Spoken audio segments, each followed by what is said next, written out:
ప్రియులారా, తండ్రి అయినటువంటి దేవుడు, కుమారుడైనటువంటి దేవుడు, పరిశుద్ధాత్ముడైన దేవుడు.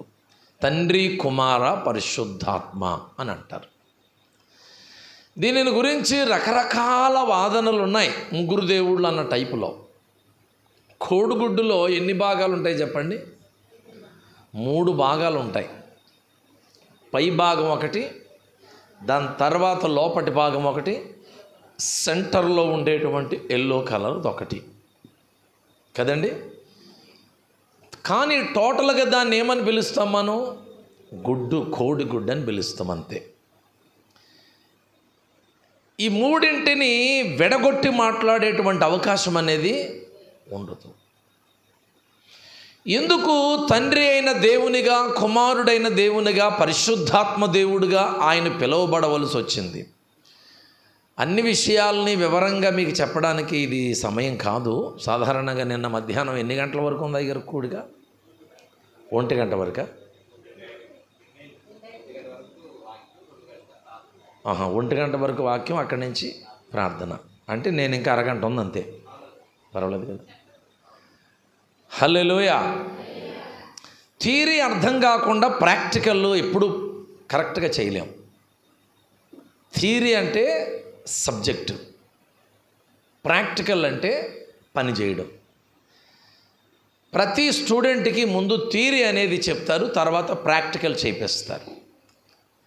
కప్పను గురించి చెప్తారు, కప్పలో ఉన్న భాగాలన్నీ చెప్తారు. ఆ తర్వాత ఒక కప్పని సైన్స్ స్టూడెంట్ని ఏం చేస్తారంటే కప్పను తీసుకొచ్చి దాన్ని కోయిపిస్తారు. దాన్ని ప్రాక్టికల్ అంటారు, దీన్ని థియరీ అంటారు. క్రైస్తవ జీవితంలో కూడా థియరీ ఉంటుంది, ప్రాక్టికల్ ఉంటుంది. ప్రార్థించడానికి ప్రార్థన థియరీ ఉంటుంది, ప్రాక్టికల్ ఉంటుంది. పరిశుద్ధాత్మ అభిషేకం కనిపెట్టి నింపబడడానికి థియరీ ఉంటుంది, ప్రాక్టికల్ ఉంటుంది. థియరీ అనేది నేర్చుకోకుండా ప్రాక్టికల్ అనేది మనం పర్ఫెక్ట్గా చేయలేం. సాధారణంగా సంఘాల్లో కాస్త వాక్యం ధ్యానం చేయటం, ఆ తర్వాత పాస్టర్ గారు చెప్పినట్లు కాస్త ప్రార్థనలో గడపడం ఉంటుంది.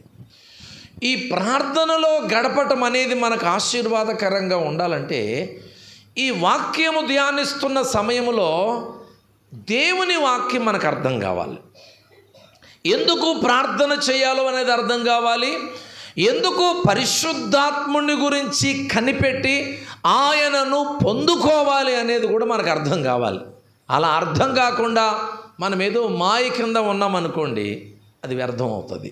చాలాసార్లు పరిశుద్ధాత్ముడు అంటే మనం ఏమనుకుంటామంటే అలాగే ప్రార్థనలో, ఆరాధనలో అలా కనిపెడతా ఉంటే ఏదో ఒక శక్తి మీద పడుతుంది, అలా ఉద్రేకపడి కాసేపు మళ్ళీ మామూలు అయిపోతాం, అదే పరిశుద్ధాత్మ అని అనుకుంటాం. ప్రియులారా, పరిశుద్ధాత్ముడు ఒక వ్యక్తి. Holy Spirit is a person. వేరొక ఆదరణకర్త అని అన్నాడు యేసు ప్రభువారు. తండ్రి అయినటువంటి దేవుడు ఆయన ప్రజలను ఎంతో ప్రేమించాడు. కుమారుడైనటువంటి దేవుడు తన ప్రజలకు పాప పరిహారం చేశాడు. పరిశుద్ధాత్ముడైనటువంటి దేవుడు పరిశుద్ధాత్ముడిగా తన ప్రజలను సత్యములో నుంచి సర్వసత్యములోకి నడిపిస్తున్నాడు. కుటుంబ యజమానుడే చాలా బాధ్యతలను చెయ్యాలి. యజమానుడే తండ్రిగా, స్నేహితుడిగా, కొన్నిసార్లు పనివాడిగా, కుటుంబ యజమానుడే. కానీ భర్తగా ఉంటాడు, తండ్రిగా ఉంటాడు, స్నేహితుడిగా ఉంటాడు. అట్ ద సేమ్ టైం పనివాడిగా కూడా పనిచేస్తాడు. యజమానుడే. ప్రియులారా, దేవుడే తన సంఘాన్ని సంపూర్ణతలోనికి నడిపించడానికి ఆయన కుమారుడైనటువంటి క్రీస్తుగా, పరిశుద్ధాత్ముడిగా తన సంఘాన్ని సర్వసత్యములోకి ఆయన నడిపిస్తున్నాడు. దేవుడికి మహిమ కలుగును గాక. హల్లెలూయా, హల్లెలూయా. పరిశుద్ధాత్ముడు చేసేటువంటి కార్యాలను గురించి మనకు కొంచెం అర్థం కావాలి. అప్పుడు కానీ మనకు పరిశుద్ధాత్ముడు గురించిన దాహం పెరగదు మన హృదయంలో. దేని గురించి అయినా మీకు నేను క్లియర్గా చెప్పినప్పుడే, తినేదాని గురించి క్లియర్గా చెప్పాను అనుకోండి, ఏమనిపిస్తుంది మీకు? అది తినాలనిపిస్తుంది. తాగే ఒక లిక్విడ్ కోసం నేను మీకు బాగా చెప్పాను అనుకోండి, మీకేమనిపిస్తుంది? తాగాలనిపిస్తుంది. ఇప్పుడు పరిశుద్ధాత్ముడు గురించి మనకు బాగా అర్థమైంది అనుకోండి, మనకేమనిపిస్తుంది చెప్పండి? పరిశుద్ధాత్ముడిని పొందుకోవాలి. ఇక ఆయనను పొందకుండా నేను ఇక ఎట్టి పరిస్థితుల్లో నీళ్లు తాగను, అన్నం తిన్నాను అంత పట్టుదల వచ్చేది. హల్లెలూయా. డిజిఎస్ దినకరన్ గారు దైవజనుడు పరిశుద్ధాత్ముడు గురించి ఒక సంవత్సర కాలం కనిపెట్టాడంట. ఆయన సంవత్సర కాలం కనిపెట్టిన తర్వాత రోమా 5:5 ప్రకారంగా పరిశుద్ధాత్మ దేవుడు ఆయనలోనికి దిగివచ్చి కుమ్మరించబడ్డాడు. రోమా 5:5లో ఏం రాయబడిందంటే, ఎందుకనగా ఈ నిరీక్షణ సిగ్గుపరచదు, మనకు అనుగ్రహింపబడిన పరిశుద్ధాత్మ ద్వారా దేవుని ప్రేమ మన హృదయములలో కుమ్మరింపబడి ఉన్నది. Praise the Lord. మనకు అనుగ్రహింపబడిన పరిశుద్ధాత్మ ద్వారా దేవుని ప్రేమ మన హృదయములలో కుమ్మరింపబడి ఉన్నది. ఈ వచనం మీకు అర్థం అవడానికి నేను ఒక సంగతి చెప్తాను. కొంచెం వాటర్ ఇవ్వండి అన్నాను. బాటిల్లో వాటర్ వేసి ఇచ్చారు పాస్టర్ గారు. నాకు కొంచెం తీయగా ఉండాలండి పాస్టర్ గారు అన్నాను. కాస్త షుగర్ అందులో వేసి ఇలా కలిపేసి కరిగిపోయిన తర్వాత ఇచ్చారు. ఇప్పుడు నేను నీళ్ళు తాగుతున్నాను. ఎలా ఉన్నాయి? తీయగా ఉన్నాయి. ఏమేమి కలిసినాయి అందులో? షుగర్ కలిసింది నీటిలో కదండి. ఇప్పుడు ఆ నీటిలో నుంచి షుగర్ని బయటకు తీసాను పాస్టర్ గారు, ఎంత వేసారు అంత అని అంటాను. వేరు చేయగలరండి? నచ్చితే తాగాల నీళ్ళు, నచ్చకపోతే మానేయాలి. ఇంకో నీళ్ళు, నాకు షుగర్ నీళ్ళు వద్దండి అన్నాను అనుకోండి, ఇప్పుడు ఇంకో నీళ్ళు ఇస్తారు. అబ్బాయి కాదండి, అందులో నుంచి షుగర్ తీసేసి మామూలు నీళ్ళు ఇవ్వండి అంటే ఇట్ ఈజ్ ఇంపాసిబుల్ కదా. అది అయ్యే పని. ప్రియులారా, పరిశుద్ధాత్మ దేవుని ప్రేమ రెండు ఒకటే. మనకు అనుగ్రహించబడిన పరిశుద్ధాత్మ ద్వారా దేవుని ప్రేమ మన హృదయములలో కుమ్మరింపబడింది. దేవుడికి స్తోత్రం. అంటే ఇప్పుడు దాని అర్థం ఏంటంటే, పరిశుద్ధాత్ముడు ఎందుకు అనుగ్రహించబడుతున్నాడంటే, పరిశుద్ధాత్మతో నింపబడిన వారందరూ దేవుని ప్రేమతో నింపబడి ఆ ప్రేమ ఎంత గొప్పదో ఈ లోకానికి చెప్పాలనే పరిశుద్ధాత్మ చేత నింపబడుతున్నాం. అర్థమైంది మీకు? ఇప్పుడు దినకర గారు పరిశుద్ధాత్మను పొందిన తర్వాత ఏం చేశాడంటే, ఆయన జీసస్ లవ్స్ యూ అంట మొదలెట్టాడు. అంతే. ఆయన పెద్ద ప్రసంగాలు ఏమీ చేయలేదు.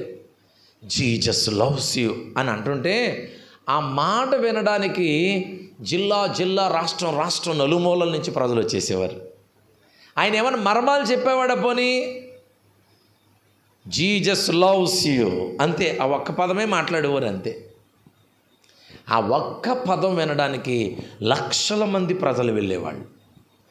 ఈరోజు మనం దానియేలు గ్రంథం అంతా వివరించేస్తానంటే కనీసం దానియేలు గ్రంథంలో ఎన్ని అధ్యాయాలు ఉన్నాయో అంతమంది కూడా రారు. ఇక్కడ డిఫరెంట్ ఏంటంటారు? ఇక్కడ కారణం ఏంటంటారు? పరిశుద్ధాత్మ ద్వారా దేవుని ప్రేమ ఆయన హృదయములలో కుమ్మరింపబడిపోయింది. సంవత్సరం తర్వాత పరిశుద్ధాత్మతో ఆయన నింపబడితే దేవుని యొక్క పరలోకపు ప్రేమతో నింపేశాడండి ఆయన్ని. హల్లెలూయా. ఇప్పుడు ఆయన ప్రభు ప్రేమతో నిండిపోయి బయటకు వచ్చాడు. అంతే, లక్షల మంది ప్రజలను ప్రభు కోసం పట్టుకున్నాడు. ప్రియులారా, పరిశుద్ధాత్మను పొందడం అంటే మనము ఏదో ఒక మూలను కూర్చుని మనకు మనమే ఉద్రేకపడిపోయి మూలం కూర్చుని ఆడుకుని అలా కాముగా ఉండిపోవటం కాదండి. ప్రకాశించటం. దేవుడికి మహిమ కలుగునగా. హల్లెలూయా. దేవుని ఆత్మ, ప్రభువగు యెహోవా ఆత్మ నా మీదనున్నది, బీదలకు సువార్త ప్రకటించుటకు ఆయన నన్ను. ఎందుకు పరిశుద్ధాత్మ ప్రత్యక్షతలు సంఘానికి అవసరం? ఫస్ట్ పాయింట్ చెప్తాను వినండి. పరిశుద్ధాత్ముడు గురించిన దాహం పుట్టాలి ఫస్ట్ మనకి. ఏం పుట్టాలి చెప్పండి? దాహం. క్రైస్తవ సంఘానికి, ముఖ్యంగా పెంతుకోస్తు అనుభవాల్లో ఉన్న సంఘాలకి ఏం అలవాటు అయిపోయిందంటే, గట్టిగా పాటలు పాడినప్పుడు, గట్టిగా ఆరాధన చేసినప్పుడు, గట్టిగా సౌండ్ చేసినప్పుడు, గట్టిగా వాయిద్యాలు వాయించినప్పుడు కాసేపు కాస్త ఉడుదురుగుగా ఉండిపోయి అలాగ కంగారు పడిపోయి ఆ తర్వాత మళ్ళీ చల్లారిపోయి మళ్ళీ మామూలుగా ఉండటం, దీనికి క్రైస్తవ లోకం అలవాటైపోయింది బాగా. పరిశుద్ధాత్ముడు నిన్ను నడిపించేవాడు. ఆయన దేవుని ఆత్మచేత ఎందరు నడిపించబడుదురో వారందరూ దేవుని కుమారులు అనబడతారు. అంటే ఇప్పుడు పరిశుద్ధాత్ముడు ఎందుకు వచ్చాడు? నడిపించడానికి. నేను అన్ని రిఫరెన్సులు మీకు క్లియర్గా చూపించడానికి సమయం కాదు, అందుకు చెప్తున్నాను, వినండి జాగ్రత్తగా. యేసుక్రీస్తు ప్రభు శిష్యులందరూ కూడా ఆయన ఆరోహణుడై వెళ్ళిపోతున్న సమయానికి ముందు ఆదివారం సాయంకాలమున లోపట భాగంలో తలుపేసుకుని లోపట ఉంటే అక్కడికి ప్రభు వచ్చాడు పునరుద్ధానుడై. వచ్చిన తర్వాత మీకు సమాధానం కలుగునుగాక అన్నాడు. వాళ్ళు కంగారు పడిపోయి దెయ్యమో భూతమో అని అనుకుంటున్నారు. వాళ్ళు నేనే అని చెప్పాడు. అప్పుడు ప్రభు అన్నాడు, వారి మీద గాలిని ఊది. అలాంటి టైంలోనే తోమాను కూడా వచ్చి నువ్వు క్లారిఫికేషన్ చేసుకోని అన్నాడు. ఆ టైంలోనే అంటే ఆదివారం సాయంకాలం, అంటే యోహాను శుభవార్త చివరి అధ్యాయం చివరి వచనాల్లో ఉంటాయి ఆ మాటలు. గాలిని ఊదినప్పుడు వారు పరిశుద్ధాత్మను పొందిరి అని రాయబడింది. ఏం రాయబడింది? అంటే పరిశుద్ధాత్మను పొందిరి అంటే పరిశుద్ధాత్మ తాకిడి తగిలిందండి వాళ్ళకి. వెంటనే ఆయన ఆరోహణుడైపోయిన తర్వాత, ఆయన పైకి వెళ్ళిపోయిన తర్వాత వీళ్ళు ఏం చేశారంటే మేడగదిలోకి వెళ్ళారు. అప్పుడు ఎక్కడికి వచ్చేసామంటే అపోస్తుల కార్యం 2వ అధ్యాయంలోకి వచ్చేసాం. అర్థమవుతుంది మీకు? మేడగదిలోనికి వచ్చి అందరూ ఏకీభవించి ఏకాత్మ కలిగి ప్రార్థన చేయటం మొదలు పెడుతున్నారు. ఎడతెగకుండా ప్రార్థన చేస్తున్నప్పుడు పరిశుద్ధాత్ముడు దిగి వచ్చాడు. హల్లెలూయా. పరిశుద్ధాత్ముడు ఎప్పుడైతే దిగి వచ్చాడో ఒక్కొక్కని మీద వ్రాలగా అందరూ వాక్శక్తిని పొందిన వారై అన్య భాషలలో మాట్లాడుచుండిరి అని రాయబడింది అక్కడ. ఇక్కడ క్రైస్తవ సొసైటీ చాలా కన్ఫ్యూజ్లో ఉంది. అన్య భాషలతో మాట్లాడిరి. చూడండి ఆ మాట, అపోస్తుల కార్యం.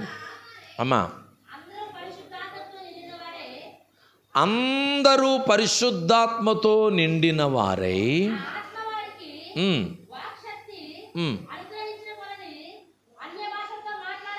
ఇప్పుడు యోహాను శుభవార్త 20వ అధ్యాయము 22వ వచనంలో ఏముంది? ఊది పరిశుద్ధాత్మను పొందుడి. హల్లెలూయా. అంటే ఇప్పుడు వాళ్ళు ఏం పొందారు? ఇప్పుడు పరిశుద్ధాత్మని పొందారంటే పరిశుద్ధాత్మ తాకిడి. ఊదాడంటే గాలి ఊదాడంటే గాలి వలె వారి శరీరాన్ని తాకింది. ఈ తాకిడి వారిని ఎక్కడికి నడిపించిందంటే ప్రార్థనలోకి, మేడగదిలోకి, ఉన్నతమైనటువంటి అనుభవాల్లోకి నడిపించింది. పరిశుద్ధాత్మ తాకిడి అండి మనల్ని ఎప్పుడు వ్యాపారాల్లోనికి, ఊళ్ళోకి, ఫంక్షన్లకి, ఏమండి అక్కడికి ఇక్కడికి నడిపించదండి తాకిడి. సరాసరి దేవుని సన్నిధిలోనికి, ప్రార్థనలోనికి, ఉపవాసములోనికి, ప్రభు కోసం కనిపెట్టాలి, వాక్యం ధ్యానం చేయాలి, ఇటువంటి అనుభవాల్లోనికి నడిపిస్తుంది మనల్ని. ఇప్పుడు యోహాను శుభవార్త ఎండింగ్లో పరిశుద్ధాత్మ తాకిడి పొందిన తర్వాత ఈ తాకిడి వారిని ఎక్కడికి నడిపించింది? మేడగదిలోకి నడిపించింది. మేడగదిలోనికి వెళ్ళి మోకాళ్ళ మీద ఎడతెగని ప్రార్థన చేస్తున్నారు. దేవుడికి స్తోత్రం. ఇప్పుడు పరిశుద్ధాత్మ తాకిడి మనల్ని ఎక్కడికి నడిపిస్తుంది చెప్పండి? చెప్పాలి అందరూ. ప్రార్థనలోకి. అమ్మా కాలు ముడుచుకోవాలని, ప్రార్థనలోకి, అంతేనా? మేడగదిలోనికి వెళ్ళి ఎడతెగకుండా ప్రార్థన చేస్తుంటే అక్కడ చూడండి ఆ మాట, ఈసారి చదవండి 4వ వచనం. అందరూ పరిశుద్ధాత్మతో నిండిన వారై యోహాను శుభవార్తలో తాకబడ్డారు. ఇప్పుడు ప్రార్థనలో కనిపెట్టిన తర్వాత నింపబడ్డారు. తాకిడి వేరు, నింపబడటం వేరు. నిండిన వారై ఆ ఆత్మ వారికి వాక్శక్తిని అనుగ్రహించిన కొలది. హృదయం నిండిన దానిని బట్టి నోరు. పరిశుద్ధాత్ముడి చేత మనం నింపబడితేనే కానీ మాట్లాడలేం. ఇప్పుడు నేను పరిశుద్ధాత్మతో నింపబడిన వాడిని, దేవుని వాక్యం మాట్లాడుతున్నాను. నేను పరిశుద్ధాత్మని పొందాను అని చెప్పి ఈ స్టేజ్ మీద పడి అటు ఇటు దొల్లేసు అటు ఇటు గిరగర తిరిగిపోయి 1:30 దాకా గిరగ తిరిగిపోయి 100 నెలల డైగర్ వెళ్ళిపోయాను అనుకోండి, మీకేమైనా ప్రయోజనం ఉంటుందంటారా? అరే నేను గేట్ దగ్గరే మొదలెట్టాను, hallelujah glory glory glory glory glory అంటాం. తలుపు దాటిన తర్వాత మొదలు పెడితే మీరందరూ అయ్య బాబా అయ్యగారు ఆత్మపూర్ణులు అయిపోయారు, అయ్యగారు పరిశుద్ధాత్మతో కారులో నుంచి దిగ్గానే తలుపు దాటగానే పరిశుద్ధాత్మతో నిండిపోయారు అని అందరూ కూడా హల్లెలూయా అయ్యగారండి, హల్లెలూయా అయ్యగారండి, హల్లెలూయా అయ్యగారండి అని నాకు దారంటే దండం పెట్టుకోవడం మొదలుపెట్టారు. నేను ఇక్కడికి వచ్చి ఓ గ్లోరీ గ్లోరీ హల్లెలూయా హల్లెలూయా హల్లెలూయా హల్లెలూయా హల్లెలూయా ఎంతసేపు అండి 1:30 దాకా హల్లెలూయా హల్లెలూయా అని 1:30 అయిపోయిన తర్వాత ప్రభు మిమ్మల్ని దీవించును గాక అని చెప్పేసి మైక్ ఇచ్చేసి వెళ్ళిపోయాను అనుకోండి, ఎలా ఉంటుంది అంటారు మీకు?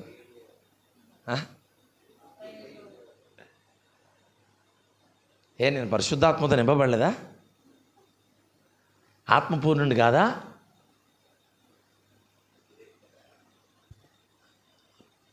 పరిశుద్ధాత్ముడే.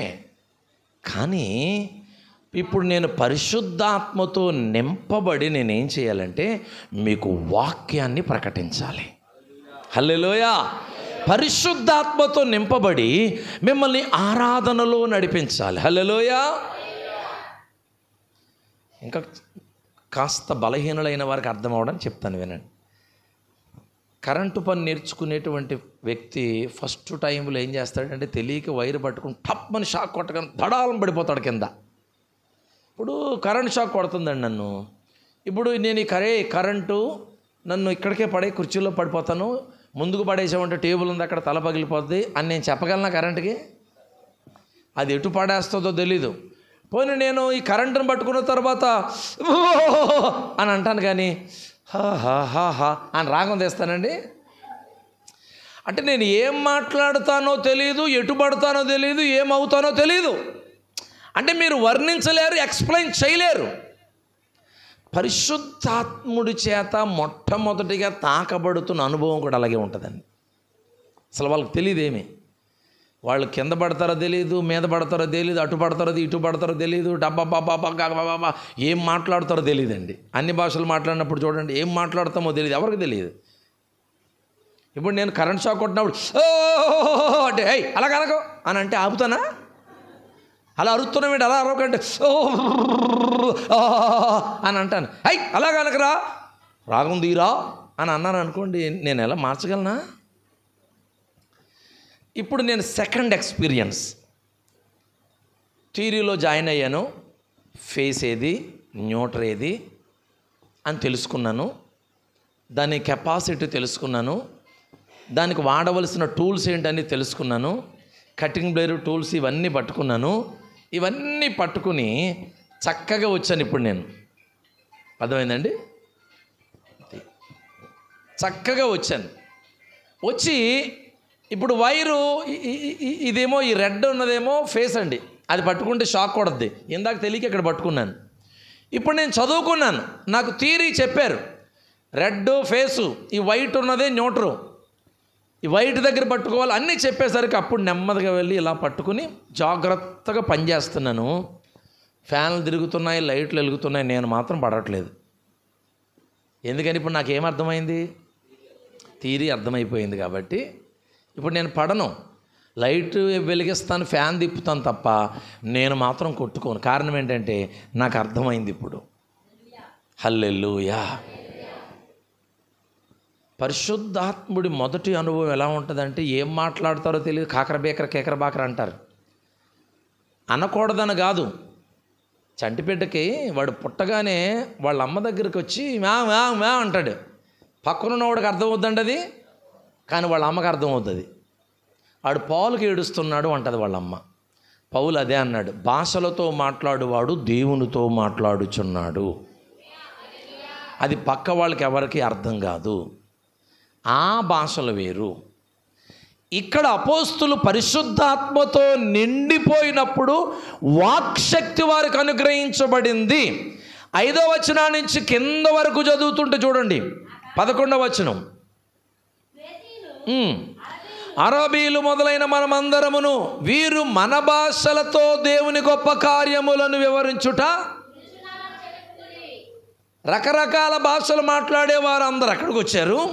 వీళ్ళందరూ ఆ అన్య జనుల భాషలు మాట్లాడుతూ దేవుని కార్యాలు వివరిస్తుంటే వచ్చిన వారు అందరూ వింటున్నారట. వాళ్ళు అంటున్నారు, వీళ్ళు మన భాషల్లో దేవుని కార్యాలు వివరిస్తున్నారు ఏంటి? అన్య జనుల భాషలు మాట్లాడుతున్నారు. ఇప్పుడు యేసుప్రభు శిష్యులు ప్రపంచమంతా చెదిరిపోయారు. వారికి వచ్చింది ఒకే లాంగ్వేజ్. మరి ప్రపంచమంతా చెదిరిపోయి ఏం చెప్పారండి సువార్త వాళ్ళు?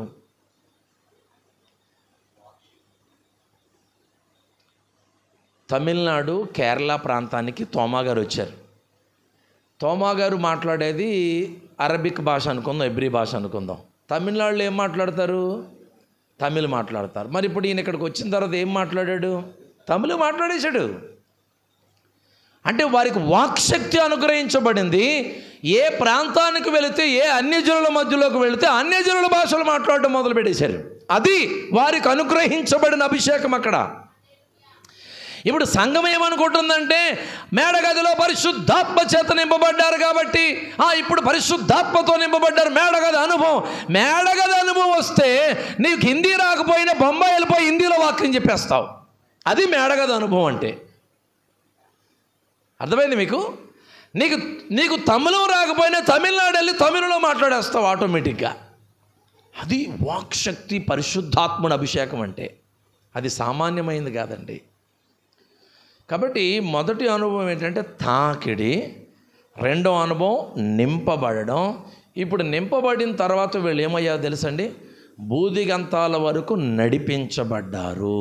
పరిశుద్ధాత్ముని చేత నడిపించబడ్డారు. ఇది 3వ ఎక్స్పీరియన్స్. మనకి ఎప్పుడైనా సరే అండి దేవుడి దగ్గర 3 రకాల అనుభవాలు ఉంటాయి. ఇప్పుడు యేసయ్యను మనం పిలిచినప్పుడు ప్రియుడా అని పిలుస్తాం. ఇంకొంచెం 4 అడుగులు ముందుకేసి నా ప్రియుడా అని పిలుస్తాం. ఇంకా కాస్త 4 అడుగులు ముందుకేసి నా ప్రాణప్రియుడా అని పిలుస్తాం. ఈ 3 పదాల్లో మీరు దేవుణ్ణి ఎలా పిలిస్తే మీకు బాగుంటుంది అంటారు? ఏమని చెప్పండి? నా ప్రాణప్రియుడా. పాటలు పాడే వాళ్ళందరూ ఏ పదం వాడతారు? హల్లెలూయా, హల్లెలూయా. అంటే నా ప్రాణప్రియుడా అంటే అది 3వ ఎక్స్పీరియన్స్. తాకిడి, నింపబడటం, నడిపించబడటం. ప్రియుడు, నా ప్రాణప్రియుడు. ఇవన్నీ ఎందుకు చెప్తున్నానంటే ఈ 3 మీరు ఎక్కడ స్ట్రక్ అయిపోయి ఉన్నారో చూసుకుంటారని, మీరు ఎక్కడ ఆగిపోయారని చూసుకుంటారండి. ప్రత్యక్ష గుడారంలో కూడా 3 భాగాలు ఉంటాయి. ఆవరణము, పరిశుద్ధ స్థలము, అతి పరిశుద్ధ స్థలము. ప్రియుడు, నా ప్రియుడు, ప్రాణప్రియుడు. తాకిడి, నింపుదల, నడిపించబడటం. ఇప్పుడు మనం ఎక్కడికి వెళ్ళాలి చెప్పండి? పరిశుద్ధాత్ముని చేత మనం నడిపించబడాలి. కానీ ఒక మాట చెప్పనా, క్రైస్తవ సంఘం ఇంకా తాకిడిలోనే సంతృప్తి పడి కూర్చుండిపోయింది. అయ్యగారండి మీరు ఎలా చెయ్యగానండి ఆరాధిస్తున్నప్పుడు అండి ఏదో గాలి తాకి ఒళ్ళంతా జలధరించిపోయింది, హల్లెలూయా అయిపోయింది, అంతే. అక్కడితో ఆవిడ పరిస్థితి ఆగిపోయింది. చాలా సభల్లో మనకు కనపడేది ఏంటి? నీకేమనిపించిందమ్మా? ఏదో నన్ను తాకిందండి. రైట్. ఇప్పుడు తాకబడిన తర్వాత నువ్వేం చేయాలి? నీ వ్యాపారం నువ్వు చేసుకోవాలి. పోయి మళ్ళీ నువ్వు పాత జీవితం, నీ మాటలు నువ్వు మాట్లాడుకోవాలా? ఇక ప్రార్థనా జీవితం లేకుండా ఎగ్గొట్టేసి తిరగాల? మా సంఘంలో ఒక ఆమె ఉంటుందండి, ఆరాధన నడిపిస్తున్నాం అనుకోండి, గ్లోరీ కల్వరీ అలా తిరుగుద్దండి. ఇలాగా అంటే మీకు అర్థం అవడానికి నేను ఇలా చెప్తున్నాను మీకు. నేను వాక్యం మొదలుపెట్టిన తర్వాత అండి నిద్రపోద్దండి. వాక్యం మొదలుపెట్టిన తర్వాత నిద్రపోద్దండి, నేను వాక్యం ముగించిన తర్వాత లెగుస్తుందండి, వాక్యం అయిపోయిన తర్వాత కాస్త ప్రార్థనలు నడుపుతాం కదండి, అదే కదా మన గుండెకాయ. ప్రార్థనలు కోటానికి గుండెకాయ అది. ప్రార్థనలు నడిపిస్తాం కదండి, ఇలా నడిపిస్తూ వాక్యానుసారంగా ప్రార్థించండి ప్రియులారా అని నడిపిస్తూ ఉండేసరికి మళ్ళీ లెగిసిపోయి కల్వరి గ్లోరీ అంట మొదలు పెడద్దని. మళ్ళా ఈవిడ ప్రారంభం నుంచి ముగింపు వరకు నేను చెప్పిన వాక్యంలో ఒక్క పాయింట్ కూడా ఈవిడికి తెలియదు, వినలేదు. మరి కల్వరి గ్లోరీ సంగతి ఏంటి? ఇది ఇప్పుడు కాదు, కొన్ని దశాబ్దాల నుంచి ఇదే పద్ధతి.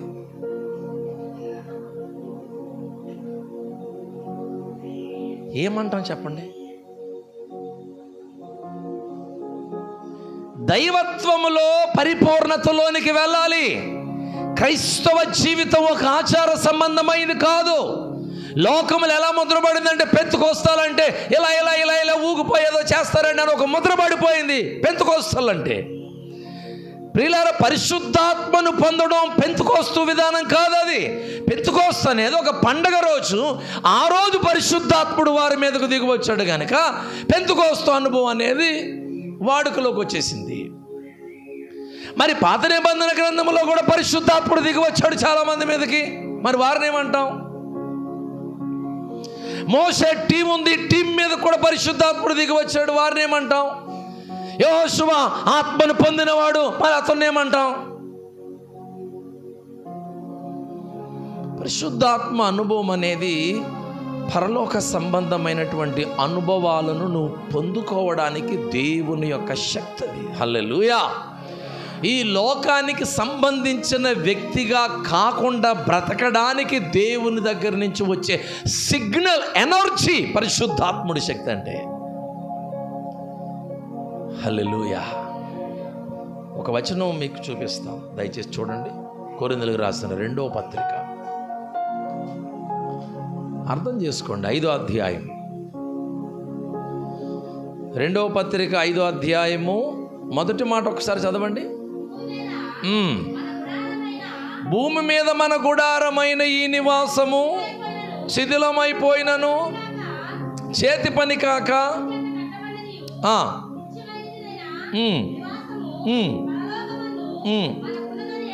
ఈ వచనాన్ని ఎప్పుడు చదువుతాం మనం? జ్ఞాపకార్థ కోటాల్లో చదువుతాం. కానటండి ఇంకా కిందకి చదవండి అమ్మా. మనము దిగంబరులము కాక వస్త్రము ధరించుకున్న వారముగా కనబడుదుము. పరలోకము నుండి వచ్చు మన నివాసము. హల్లెలూయా. 3వ వచనం చూడండి, నేను చదువుతాను, మీరు అందరూ వినండి. ఈ గుడారములోనున్న మనము భారము మోసుకొని మూలుగుచున్నాము. ఇది తీసివేయవలనని కాదు కానీ మర్చమైనది జీవము చేత మృంగివేయబడినట్లు ఆ నివాసమును దీనిపైన ధరించుకొనగోరుచున్నాము. దీని నిమిత్తము మనలను సిద్ధపరిచిన వాడు దేవుడే, మరియు ఆయన తన ఆత్మ అను సంచకరువును మనకు అనుగ్రహించి ఉన్నాడు. దేవుడికి స్తోత్రం చెప్పండి. ఆత్మ అను సంచకరువు. సంచకరువు అంటే అర్థం ఏంటండి? సంచకరువు అంటే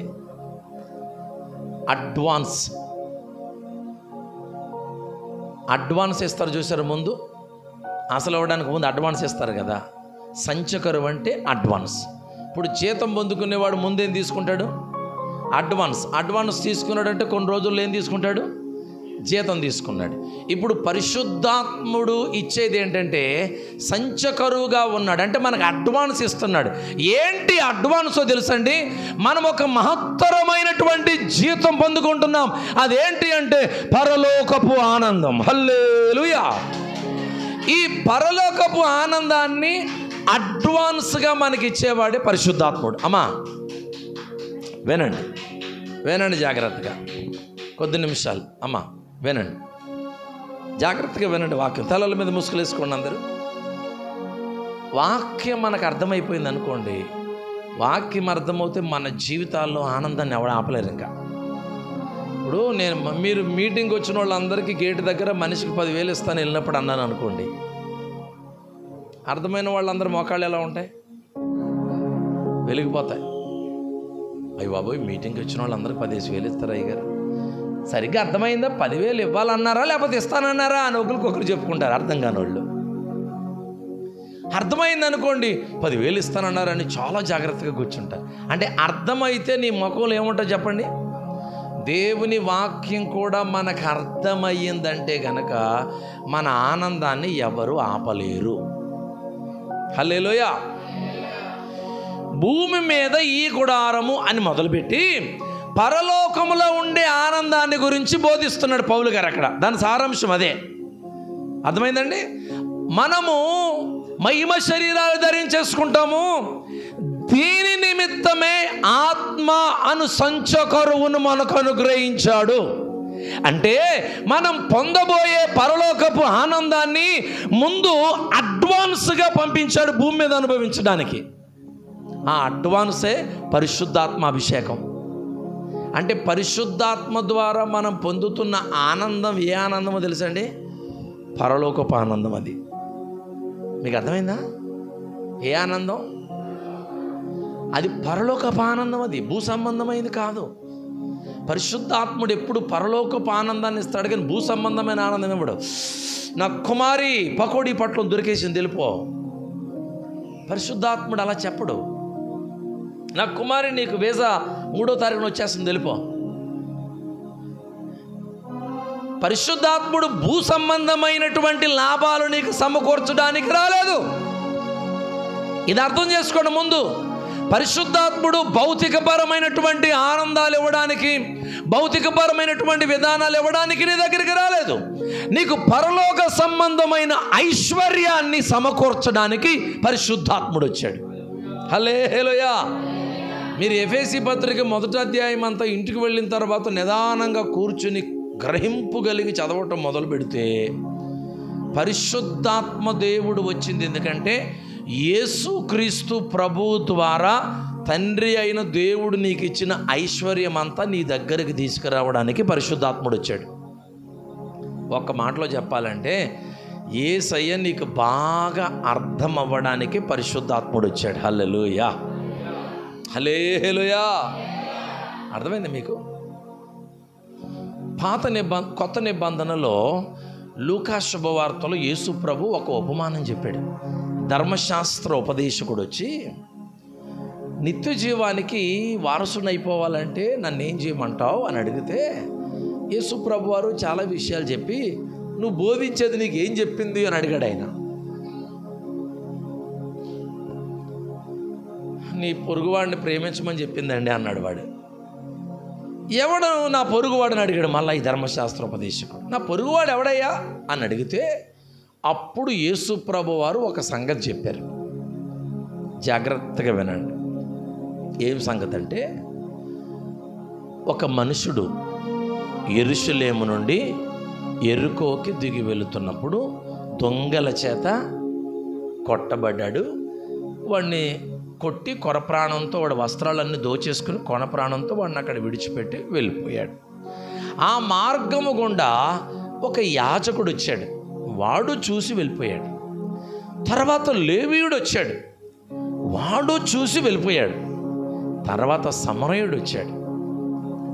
ఆ సమరయుడు జాలిపడి దగ్గరికి వెళ్ళి నూనె ద్రాక్షరసం పోసి గాయాలు కట్టి తన వాహనం మీద కూర్చోబెట్టుకుని పూటకోళ్ళ వాని ఇంటికి తీసుకుని వెళ్ళి అప్పగించాడు. ఇదే కదా అక్కడ మనం చదివింది. యాజకుడు వెళ్ళాడు, లేవీయుడు వెళ్ళాడు. మాకెందుకులా ఈ రిస్క్, మనం ఏదో 4 మాటలు చెప్పుకుంటే నాకు కాలం వెళ్ళిపోతుంది కదా అని అనుకున్నాడు యాజకుడు. ఎందుకంటే యాజకుడు అంటే ఎవరు? దేవుడి మందిరంలో సమాజ మందిరాల్లో పరిచయం చేసేటువంటి వాళ్ళు. ఆ పడున్న వాడి దగ్గరికి వెళ్ళి ఈ రిస్కులు మనకెందుకులే అని చెప్పేసి వాడు వెళ్ళిపోయాడు. కానీ సమరయుడు మాత్రం రిస్క్ చేశాడు. వాడు దొంగల చేత కొట్టబడ్డాడు. ఈ రహదారుల్లో బండ సందుల మధ్యలో నేను కనుక వాడి దగ్గరికి వెళితే మళ్ళీ దొంగలు ఎక్కడ ఉండుంటారు, నన్నుగా తన్నుతారు అనేటువంటి భయం లేకుండా ప్రాణాలకు తెగించి సమరయుడు అతని దగ్గరికి వెళ్ళి గాయాలు కట్టాడు. అందుకే యేసు ప్రభుని మంచి సమరయుడిగా మాట్లాడతాం. ఎందుకంటే ఆయన తన ప్రాణాలు అర్పించి మనందరి జీవితాలను కట్టాడు. ఆయన ఇప్పుడు మనందరము యేసుక్రీస్తు ప్రభు చేత రక్షించబడ్డాం, కడగబడ్డాం, శుద్ధీకరించబడ్డాం. యేసు ప్రభు చేసిన కార్యం ఏంటి? ఆయన రక్తాన్ని చిందించి మన పాపాలన్నీ. ఇప్పుడు ఈ ఉపమానంలో ఈ సమరయుడు నూనె ద్రాక్షరసం పోసి వాడు గాయాలు కట్టేసి ఇక నీ బతుకు నువ్వు బతకరా అని వదిలేసి వెళ్ళిపోయాడా? కాదుగా, తన వాహనం మీద కూర్చోబెట్టుకున్నాడు. జాగ్రత్తగా నడిపించుకుంటూ దగ్గరలో పూటకోళ్ళవాని ఇల్లు ఒకటి ఉందండి. పూటకోళ్ళవాని ఇల్లు అంటే ఆహారం పెట్టి పోషించే ఇల్లు, మన భాషలో హోటల్ అంటాం. ఈ పూటకోళ్ళవాని ఇంటికి తీసుకొచ్చి అక్కడ దింపాడు. అప్పటికే వీడు కొర ప్రాణంతో ఉన్నారు, ఇంకా కళ్ళు తెరవలేదు, అంత చితకొట్టేశారు వాడిని. సరే, ఆ పూటకోళ్ళవాడితో అన్నాడు ఈ సమరయుడు, ఇదిగో 2 దేనారాలు ఇస్తున్నాను, నీకు తీసుకో, వీటిని ఖర్చు పెట్టి వాడికి కాస్త ఆహారం పెట్టి వాడిని కాస్త పోషించు, వాడు కాస్త తెప్పరిల్లేటట్టు చెయ్యి. సరిపోతే ఇంకేమైనా నువ్వు ఖర్చు పెట్టావనుకో నేను మరలా వచ్చి నీకు ఇస్తాను అని చెప్పి పూటకోళ్ళ వాని దగ్గర వదిలిపెట్టేసి వెళ్ళిపోయాడు. అక్కడతో ఆ వాక్యం కంప్లీట్ అయిపోయింది. కానీ ఈయన మళ్ళీ వచ్చినట్లుగా మాత్రం లేదు. అక్కడ యేసు ప్రభు వారు చేసిన పని కూడా అదే, నేను వెళ్ళిపోవటం వలన మీకు ప్రయోజనకరం, అలాగని నేను మిమ్మల్ని అనాథులుగా విడిచిపెట్టను. తన వాహనం మీద కూర్చోబెట్టుకుని పూటకోళ్ళ వాని దగ్గరికి తీసుకొచ్చాడు మనల్ని. ఆయన వాహనం అంటే ఆయన ఏర్పాటు చేసుకున్న ఆయన సేవకుడే ఆయన వాహనం అంటే. దేవుడికి స్తోత్రం. దేవుని వాహనం అంటే ఏంటండి? దేవుని సేవకుడు. ఇప్పుడు మనం ఎక్కడికైనా వెళ్ళాలంటే వాహనం ఎక్కాలి కదండి. ఇప్పుడు నువ్వు ఏ అనుభవంలోనికైనా వెళ్ళాలంటే దైవజనుడితో పాటు ఏకీభవించాలి కదండి. దేవుని సేవకుడితో ఏకీభవించకుండా నీ మట్టుకు నీవే ఒక ఉన్నతమైన అనుభవాల్లోకి వెళ్ళిపోగలవా? ఒకవేళ అలా వెళ్ళావు అని అనుకుంటే సంథింగ్ రాంగ్. దేవుని యొక్క సేవకుని తోడ్పాటు లేకుండా, ఆయన నడిపింపు లేకుండా నీవు మరొక నూతనమైన అనుభవాల్లోనికి వెళ్ళలేవు. తన వాహనం మీద కూర్చోబెట్టుకుని పూటకోళ్ళ వాని దగ్గరికి తీసుకెళ్ళాడు. ఇప్పుడు వాహనం సరాసరి ఎక్కడికి వెళ్ళిందంటే పూటకోళ్ళ వాని ఇంటికి వెళ్ళింది. బాగా అర్థం చేసుకోండి, ఇది అర్థమవుతే మీకు వాక్యం అర్థమవుతుంది. పూటకోళ్ళ వాని ఇంటి దగ్గరకు వెళ్ళి ఆగింది వాహనం. అంటే దేవుని యొక్క సేవకుడు కూడా క్రీస్తు రక్తములో కడగబడినటువంటి సంఘాన్ని ఎక్కడికి నడిపించాలంటే పూటకోళ్ళ వాని దగ్గర నడిపించాలి. పూటకోళ్ళవాడు అంటే ఆహారం పెట్టి పోషించేవాడు. సమరయుడు చెప్పిన మాటల ప్రకారంగా ఆ సమరయుడు అప్పగించాడు గనుక సమరయుడు కోసమే ఈ పూటకోళ్ళవాడు పోషించాలి. మళ్ళీ వస్తాను జాగ్రత్తగా చూడని అప్పగించి వెళ్ళిపోయాడు. Okay, all right. పొద్దున్న మధ్యాహ్నం సాయంకాలం వండి వీడికి పెడతా ఉంటే ఇప్పుడు వీడు నెమ్మదిగా కళ్ళు తెరిచాడు. ఎవడు? ఆ బండ సందుల్లో దొంగల చేత చితకొట్టబడ్డాడు చూసారండి, ముక్కు ముఖం ఏకమైపోయింది చూసారా? వాడు ఇప్పుడు కొంచెం కళ్ళు తెరిచాడు, కాస్త గాయాలన్నీ తగ్గాయి, ఈ పగిలిపోయిన ముఖమంతా కాస్త సదురుకుంది, కొంచెం నీట్గా తయారయ్యాడు, విరగొట్టేసిన కాళ్ళు మొత్తం మీద ఎముకలు కాస్త సరి అయ్యాయి, కొంచెం నిలబడ్డాడు, కాస్త నడవటం వచ్చింది, కొంచెం అటు ఇటు నడుస్తున్నాడు. అలాగా రోజు లేచి కొంచెం వాకల్లో అటు ఇటు నడుస్తున్నాడు. బాగుంది, చాలా బాగుంది. పూటకోళ్ళవాడు టైం ప్రకారంగా పట్టుకొచ్చి పెట్టేస్తున్నాడు. హల్లెలూయా, హల్లెలూయా. మంచి సమరయుడు పూటకోళ్ళవానికి అప్పగించాడంట గాయపడిన వాడిని.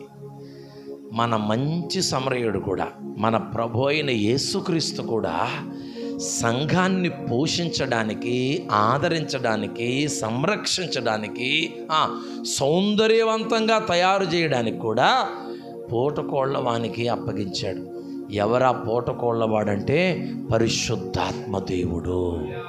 హల్లెలూయా. ఎందుకంటే ఆయన పోషించేవాడు. పరిశుద్ధాత్ముడు అంటే ఆదరణకర్త. యేసయ్య కొరకు నిన్ను అలంకరించేవాడు పరిశుద్ధాత్ముడు అంటే.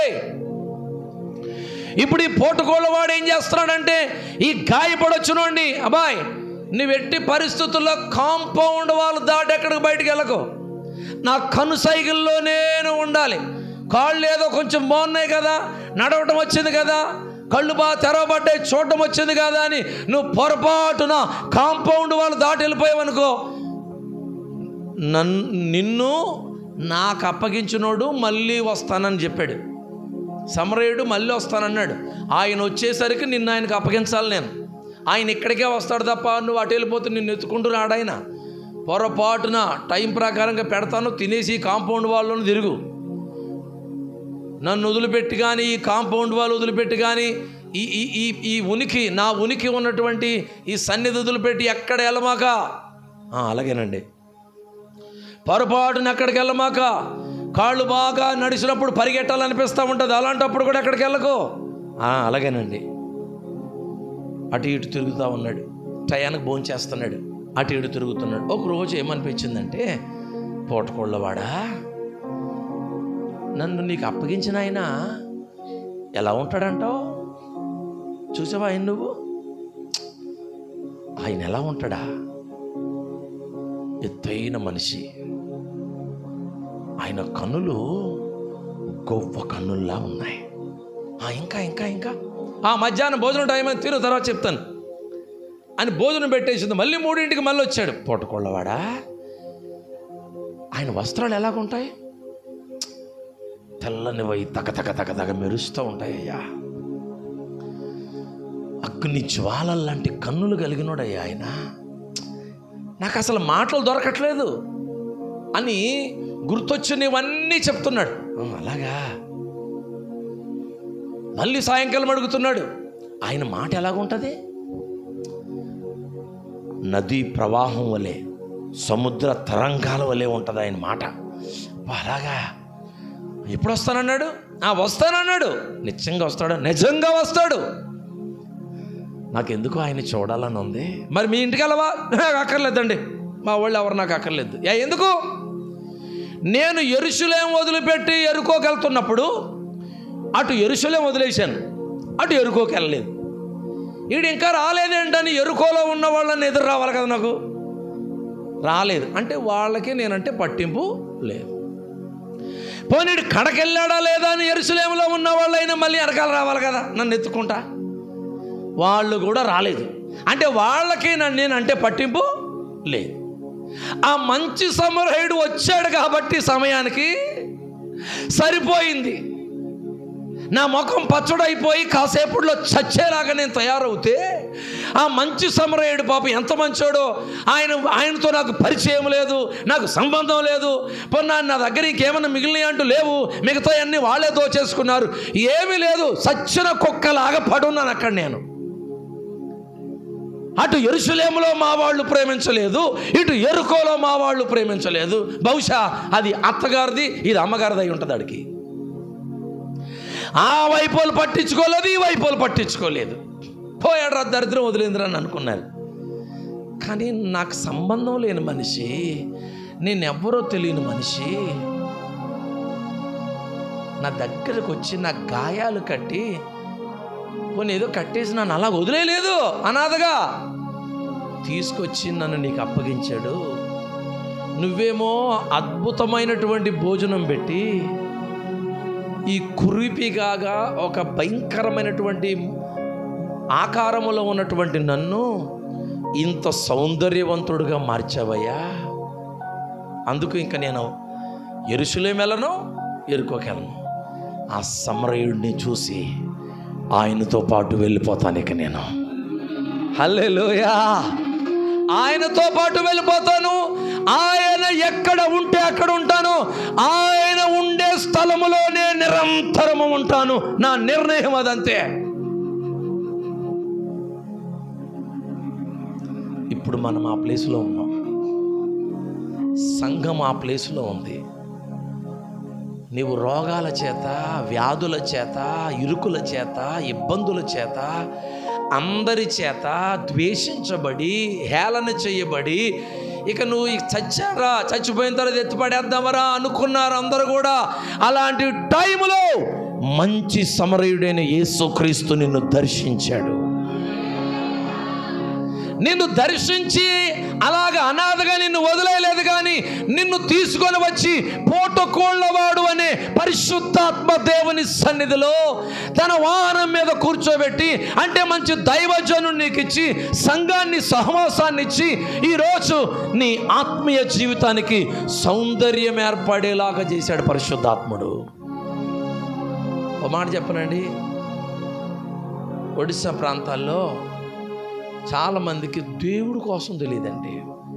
నేను మొన్న ఒక సంఘంలో ప్రసంగం చేస్తూ నోవాహు కోసం చెబుతూ, నోవాహు వాడలో ఎంతమంది ఎక్కారు మీకు తెలుసా, ఎంతమంది ఎక్కారు అన్నది ఎవరు మాట్లాడతలేదు.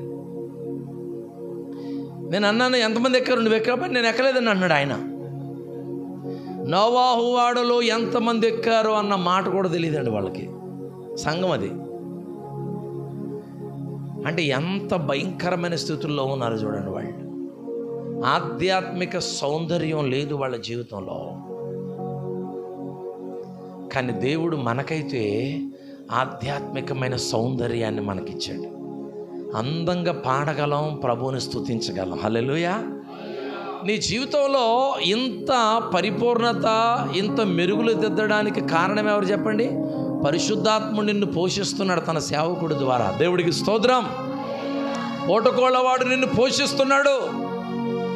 ఇప్పుడు మన అందరం ఎక్కడున్నామంటే పోటకోళ్ళవాని దగ్గర ఉన్నాం. ఎవరు అప్పగించారు ఈ పోటకోళ్ళవానికి? ఎవరు అప్పగించారు?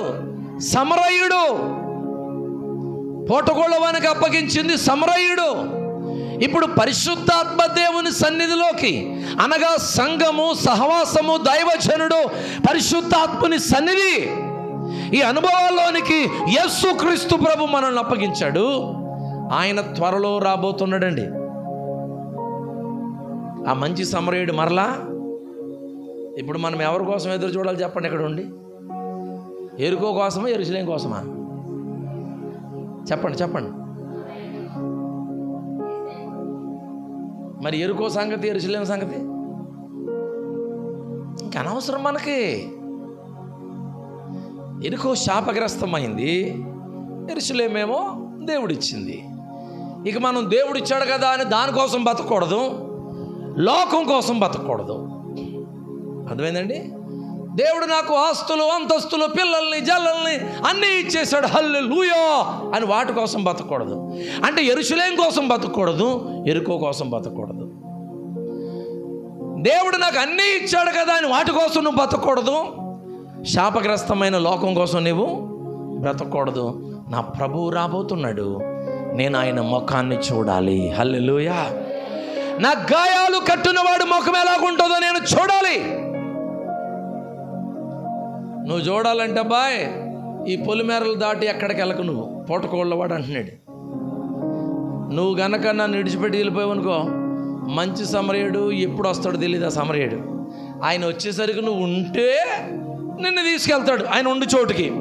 నువ్వు లేవనుకో, నువ్వు వచ్చేదాకా ఇక్కడ కూర్చోడు పీట వేసుకుని ఆయన. కాబట్టి ఎక్కడికి వెళ్ళకు. అలాగేనండి. ఇప్పుడు మనం కూడా ఏం చేయాలి చెప్పండి? యేసయ్య రాకడ వచ్చేంత వరకు మన పనుల్లో మనం ఉండాలా, పరిశుద్ధాత్ముని సన్నిధిలో గడపాలా. పరిశుద్ధాత్మతో నింపబడి ఆత్మపూర్ణులమై ఉండాలి. అంటే పరిశుద్ధాత్మ సన్నిధిలో గడపాలంటే ఇల్లు వదిలిపెట్టేసి చర్చిలో ఉండాలని కాదండి. అమ్మా, నా మాట అర్థమవుతుందా? కాళ్ళు ముడుచుకున్నామా, కుర్చీలో కూర్చోండి. కొంచెం ఇబ్బంది అయితే మీకు చైర్లో కూర్చోండి తల్లిగారు. ఎందుకంటే బలిపీఠం వైపుకి ఎప్పుడు కాళ్ళు చాపకూడదు. బలిపీఠం వైపు కాళ్ళు, అందుకే యూదులు ఎప్పుడు కాళ్ళు వెనక్కి పెట్టుకునేవాళ్ళు, ఇలా వెనక్కి పెట్టుకునేవారు అనమాట. కింద కూర్చోలేకపోతే మీరు కుర్చీలో కూర్చోవాలి. పొర్రపాటున కాళ్ళు ముందుకు ఎట్టకూడదు ఎప్పుడు కూడా. ఎందుకంటే బలిపీఠం ఉంటుంది, బలిపీఠం వైపు చాపకూడదు. హల్లెలూయా. ఎక్కడుండి కనిపెట్టాలి చెప్పండి? ఇప్పుడు మనం పోటకోళ్ళవాడైన పరిశుద్ధాత్ముని సన్నిధిలో కనిపెట్టాలి. అందుకే ప్రభు అన్నాడు, ఆత్మపూర్ణులై ఉండుడి. ఇప్పుడు పరిశుద్ధాత్ముడు ఎక్కడికి వస్తాడంటే పోటకోళ్ళ వాని ఇంటికి వస్తాడు. అంటే పరిశుద్ధాత్మ అభిషేకములో, పరిశుద్ధాత్మ వాతావరణములో ఆత్మపూర్ణులై దేవుని ఆత్మచేత ఎంతమంది నింపబడి ఉంటారో వారి దగ్గరికి వారిని తీసుకుని వెళ్ళడానికే ఆయన వస్తాడు. అందుకే అన్నాడు, ఎందరైతే దేవుని ఆత్మచేత నింపబడి నడిపించబడుదురో వారందరూ నా కుమారులు అనబడతారు. ఆయన కుమారుని తీసుకెళ్ళడానికే వస్తాడు. ఇప్పుడు చెప్పండి, పరిశుద్ధాత్మ దేవుని యొక్క ఆ నడిపింపు, ఆ అభిషేకం మనం ఆయన స్వాధీనంలో ఉండటం అనేది ఎంత ఇంపార్టెంట్ అంటారు? పరిశుద్ధాత్మ అభిషేకం లేకుండా నేను బతకలేను నాయనా. పరిశుద్ధాత్ముడా నువ్వు లేకుండా నేనేమీ చేయలేను నాయనా. అసలు యేసయ్య కొరకు తెలియాలంటేనే పరిశుద్ధాత్మ అభిషేకం ఉండాలండి. పాత పాట ఆంధ్ర క్రైస్తవ కీర్తనలో ఒక పాట ఉందండి. పరిశుద్ధాత్ముడు లేనిది యేసు నెరుగుట కాదది. పరిశుద్ధాత్ముడు లేకుండా యేసయ్యను తెలుసుకోవటం కాదట. పరిశుద్ధాత్ముడు లేనిది వేదాగామ పఠనము కాదది. అంటే పరిశుద్ధాత్మ అభిషేకం లేకుండా వాక్యం చదవటం, అసలు వాక్యం చదవటమే కాదు. చాలామంది పరిశుద్ధాత్మ అభిషేకం లేకుండా దేవుని యొక్క వాక్యాన్ని చదివేసి ఈరోజు సంఘాన్ని తలక్రిందులు చేసి గందరగోళం చేసేస్తూ ఉన్నారు. కానీ పరిశుద్ధాత్మ చేత నింపబడి దేవుని వాక్యం చదివిన వాడు సంఘాన్ని పరలోక రాజ్యానికి మరింత సమీపంగా చేస్తాడు.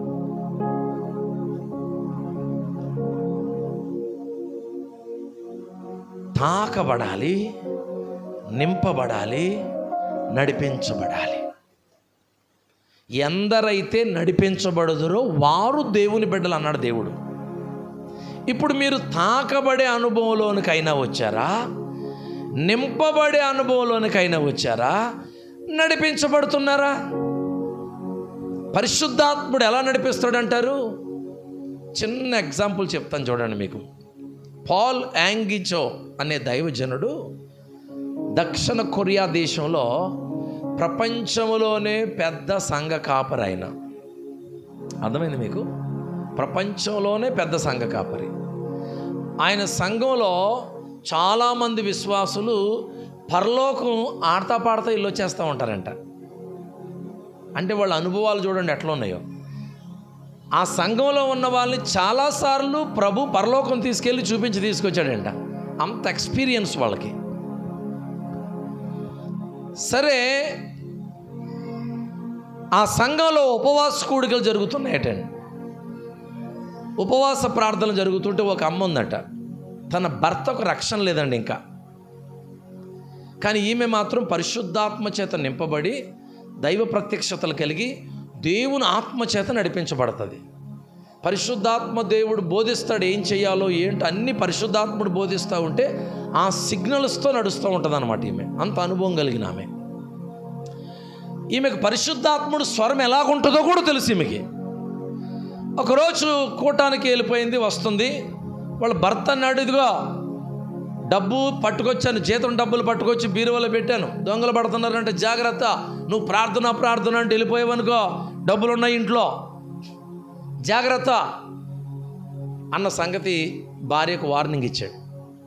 అలాగే అండి అంతే. మొత్తం మీద మరి ప్రార్థన కదా, సర్లే తొందరగా వచ్చేద్దాంలే అని చెప్పి అనుకుని వెళ్ళిందండి. ఆ రోజు కాస్త నడిపింపు ఎక్కువ వచ్చింది అయ్యగారికి. నడిపింపు ఎక్కువ వచ్చి అనుకున్న టయానికి కొంచెం ఎక్కువ అయిపోయింది టైం. బయటకు వచ్చేసరికి టైం అయిపోయింది, భర్త వచ్చే టైం అయిపోయింది, చీకటి పడిపోయింది. కంగారుగా ట్యాక్సీ ఎక్కితే లేట్ అవుతుందేమో అని చెప్పి రోడ్డు నుంచి పరిగెత్తుకొచ్చేస్తుంది అడ్డబడి. మెయిన్ రోడ్లో పరిగెత్తుకుంటూ వచ్చేస్తూ ఉండేసరికి పరిశుద్ధాత్ముడు అన్నాడు, ఆగు అని అన్నాడు. ఆగు అని అనగానే ఈమెకు పరిశుద్ధాత్ముడు స్వరం ఎలాగుంటుందో తెలుసు. అంత ఆత్మీయ స్థాయిలోకి వచ్చింది. వెంటనే ఆగింది సడన్గా. మోకాళ్ళు వేయి అని అన్నాడంట పరిశుద్ధాత్ముడు. వెంటనే రోడ్డు మీద మోకాళ్ళు వేసి చేతులెత్తి ప్రార్థన చేసి స్తుతించు అన్నాడంట. రోడ్డు మీద మోకాళ్ళు వేసి చేతులెత్తి స్తుతించడం మొదలుపెట్టింది. పరిశుద్ధాత్ముడు కొన్నిసార్లు మనకి సడన్గా ఇస్తాడండి ఆలోచన. ఈ ఇన్సిడెంట్ జరిగినప్పుడు నాకు ఇంటి దగ్గర చిన్నబాబుని చూడ్డానికి రాగానే గొప్ప నిరీక్షణతో దేవుడు నన్ను నింపాడు. ధైర్యంగా ఉండు అన్నట్లుగా చెప్పాడు. నా భార్యను దగ్గర తీసుకుని కలవరపడద్దు, ఈ టైంలోనే మనం ధైర్యంగా నిలబడాలని నా భార్యను దగ్గర తీసుకుని చెప్పాను. మీరెవ్వరు కలవరపడకండి, ఏడవమాకండి. మహిమలోకి ప్రభువు నా బిడ్డను పిలుచుకున్నాడు, ఘనంగా సువార్త ప్రకటించుకుంటూ అప్పగిద్దామంటే అందరూ ఆశ్చర్యంగా చూస్తున్నారు. ప్రభువు నాకు అక్కడ నడిపించాడు. ఆ తర్వాత బరియల దగ్గరికి వెళ్ళిపోతున్నప్పుడు సడన్గా పరిశుద్ధాత్ముడు అన్నాడు, ప్రార్థన చేయించు అని సడన్గా ప్రేరేపణిచ్చాడు నాకు. వెంటనే కనుచూపు మేరలో బరియల గ్రౌండ్ ఉండగా వేల మంది ప్రజలు వెనకాల వస్తున్నారు. ఇంక బరియలకు వెళ్ళిపోవాలి. అప్పుడు అన్నాను, పరిశుద్ధాత్ముడు ప్రేరేపిస్తున్నాడు కాబట్టి పెద్దబాబు కోసం ప్రార్థన చేయండి దయచేసి అని. ప్రార్థన చేయండి అని పాస్టర్ గారికి ఇచ్చి ప్రార్థన చేయటం మొదలు పెడుతుంటే పాస్టర్ గారు కన్నీటితో ప్రార్థన చేశారు. అందరూ మోకాళ్ళు వేసేశారు. లైవ్లో చూడండి, ఇంకొకసారి మీరు రిపీట్ చేసుకుని. రోడ్డు మీద మట్టిలో ఎక్కడ ఉన్న వాళ్ళు అక్కడ మోకాళ్ళు వేసి ప్రార్థన చేసేసారండి. లైవ్లో చూసేవాళ్ళు, బట్టలు ఉతికేవాళ్ళు బట్టలు ఆపేసి ప్రార్థన చేశారు. వంటగదిలో ఉన్నవాళ్ళు వంటగదిలో మోకాళ్ళు వేసేసారు. తర్వాత నాకు చెప్తున్నారు వెళ్తుంటారు, ఎక్కడున్న వాళ్ళు అక్కడ మోకాళ్ళు వేసేసారు. మోకాళ్ళు వేసి చేతులు ఎత్తి ప్రార్థన చేయటం మొదలు పెడితే ఆ ప్రార్థన చేసిన గడియలోనే వాడికి ఆ ఇంజెక్షన్ దొరికిందండి. హల్లెలూయా, హల్లెలూయా. సడన్గా పరిశుద్ధాత్ముడు ఆ బరియల్లోకి వెళ్ళే ముందు ఇచ్చాడు నాకు ఆ ఆలోచన. వెంటనే ప్రార్థన చేయండి అంటే, ఇక్కడేమో చిన్నోడి ప్రార్థివ దేహం ఉంది, ఇక్కడేమో అందరూ గొళ్ళుమని ఏడుస్తూ పక్క నుంచి వస్తున్నాం అందరం. పరిశుద్ధాత్మని శక్తి బలంగా కుమ్మరింపబడిపోయండి. పెట్టి పక్కనున్న వాళ్ళందరూ అన్య భాషలు మాట్లాడడం మొదలుపెట్టేశాం. వాళ్ళ అమ్మ నేను అక్కడ ఉన్నటువంటి వాళ్ళందరూ భాషలు మాట్లాడు దేవుని స్తుతిస్తుంటే, అసలు ఇది ఒక పార్థివ దేహాన్ని తీసుకెళ్తున్నారా లేకపోతే ఏదైనా ఒక పరిశుద్ధాత్మ కూడికి ఏదైనా జరుగుతుందా అనేది అర్థం కాలే. సడన్గా పరిశుద్ధాత్ముడు నడిపింపిస్తే ప్రార్థన చేసేసరికి అద్భుతం జరిగిందని. ఇప్పుడు నేను చెప్తున్న ఈ సంగతిలో రోడ్డు మీద చేతులెత్తి ప్రార్థన చేస్తుందండి అంతే. ట్రాఫిక్ జామ్ అయిపోయి విజిల్ కొట్టేస్తా, ట్రాఫిక్ పోలీసు పరిగెత్తుకుంటూ వస్తున్నాడు. ఒక్క నిమిషం తర్వాత అప్పుడు పరిశుద్ధాత్ముడు ఇప్పుడు లేచి ఇప్పుడు వెళ్ళిపో అన్నాడండి. మళ్ళా వెంటనే లేచి పరిగెట్టుకు వెళ్ళిపోయింది. ఈ లోపల పోలీసుడు వచ్చాడు, వెంటనే లేచి వెళ్ళిపోయింది, ట్రాఫిక్ వెళ్ళిపోయింది. ఇంటికి వెళ్ళిపోయేసరికి తలుపులు తీసేసి ఉన్నాయి. కంగారు పట్టుకుంది. బెడ్రూమ్ దగ్గరికి వెళ్ళింది, ఆ తలుపులు తీసేసి ఉన్నాయి. బీరువా దగ్గరికి వెళితే బీరువా తలుపులు తీసున్నాయి, చల్లా చెదురుగా బట్టలన్నీ పడేసి ఉన్నాయి. గుండె ఆగినంత పని అయిపోయింది. ఈ లోపల భర్త వచ్చేసాడు. ఇదంతా చూసి భర్త ఇంక ఈవిడ కొట్టేంత పని చెయ్యబోయాడు. చేయబోయే ముందు ఏం చేశాడంటే గబగబా సరుగులోకి వచ్చి చూస్తే పెట్టిన డబ్బులు పెట్టినట్లుగా అక్కడే ఉన్నాయండి. డబ్బు అంతా, ఒక్క కాగితం కూడా బీరుగాలే. దాని పక్కన ఉన్న కాగితాలు చల్లా చెదరైపోయినాయి, కానీ డబ్బు మాత్రం అక్కడే ఉంది. చాలా విచిత్రం అనిపించింది దీనికి.